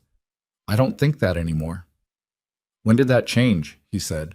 She thought about it honestly. "Gradually," she said, and then all at once. The night I finished the fourth movement, he nodded slowly. She could see him understanding it, not intellectually, but the way a person understands something they've also lived a version of. The gradual and then the sudden. The thing that was true for a long time before you could say it. My grandmother, he said. She waited. She told me once that the inheritance she was going to leave me wasn't money, he said. She died before she finished the sentence. I was 14. I spent 17 years wondering what she meant. He looked at the window. I think I know now. She looked at him. What is it? Permission, he said, to choose something because it's yours, not because it's required, not because it demonstrates adequacy to someone who is counting. He paused. Just because it's the true thing. She understood this the way she understood the fourth movement, from the inside without having to translate it. Min-jae, she said. He looked at her. I choose this, she said. Whatever it is, however we build it, without a framework. She held his eyes. I choose it because it's the true thing. He looked at her for a long moment, long enough that she felt the weight of being fully seen and didn't move away from it. I choose it too, he said. He said it the way he said everything true, quietly, without performance, with the complete commitment of a man who had spent his life saying things he meant and had finally found something worth saying that was entirely his own. She reached out and took his hand, not the formal handshake of their first agreement across the library table, just her hand in his, standing at a window on a December morning, the street below moving through its ordinary life, completely unaware of what had just been decided above it. He closed his fingers around hers. The review concluded 9 days later, 2 days ahead of the formal window. Kang Min-jae Sr. communicated through his representative, in the official language of such things, that the operational review had been completed and his son's standing had been affirmed. The representative also delivered informally a secondary message. The elder Kong wished to visit in the spring, at a time of Min-jae's choosing, to see the operations his son had built. It was not an apology, it was not a transformation. It was a man at the end of his life learning, slowly and imperfectly, to ask instead of summon. The distance between those two things was not small. Min-jae called Naomi from his office when the message came through. He told her in 4 sentences. She listened. How do you feel? She said. I don't know yet, he said. That's honest. I'm working on honest, she smiled. I know, I can tell. He was quiet for a moment on the line. Are you at the keyboard? Yes. Play something. What? Anything, he said. I'll stay on the line. She set the phone on the piano and played the opening of the fourth movement, not from the beginning, but from the resolution passage, the part that knew what it was. She played it through once, slowly, the way you play something when you're not performing it for anyone but yourself and the person listening from a small speaker on the piano's body. When she finished, she picked up the phone. Still there, he said. Good, she said. The semester ended. The grades came through. The composition thesis received its formal acceptance from the department committee, not without suggestions, 3 pages of notes from the committee, 2 of which she agreed with and 1 of which she didn't and said so in her formal response, which Professor Ellison called appropriately assertive and which Priya called very you. Priya defended her dissertation chapter in January. Naomi sat in the 3rd row of the seminar room and watched her dissect a question from a committee member with the particular surgical precision she used for things she had prepared and cared about. And when it was over and the committee had cleared out and it was just the 2 of them in the emptying room, Priya sat down in the front row and looked at the ceiling and breathed. Well, Naomi said. Well, Priya said, you were perfect. I was adequate. I'll be perfect at the full defense. She looked at the ceiling. Buy me dinner. Yes, Naomi said, obviously. They went to the Thai place 3 blocks from campus.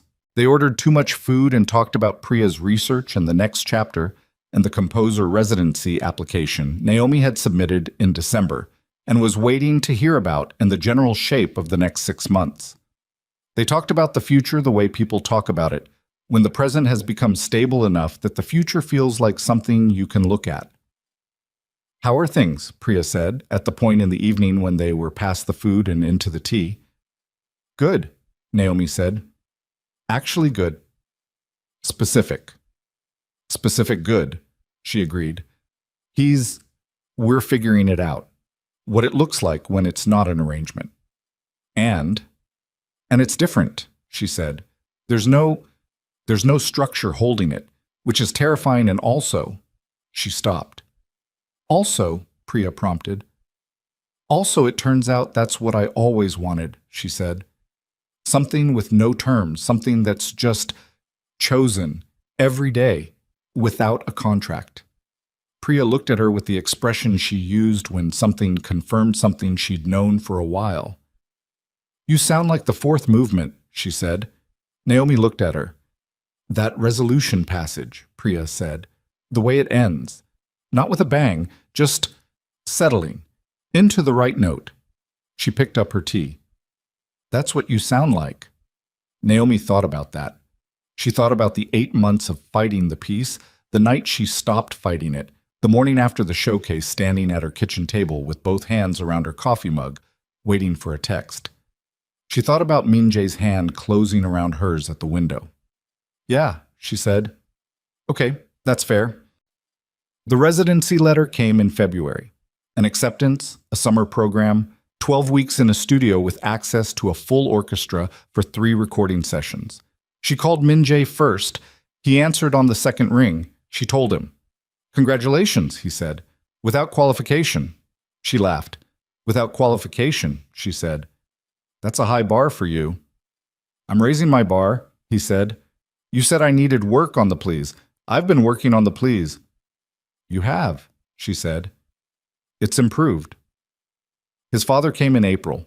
He was a smaller man than she'd expected, smaller than Minjae, quieter in his body, with the specific stillness of someone who had spent decades cultivating authority and had reached an age where the cultivation had become the thing itself.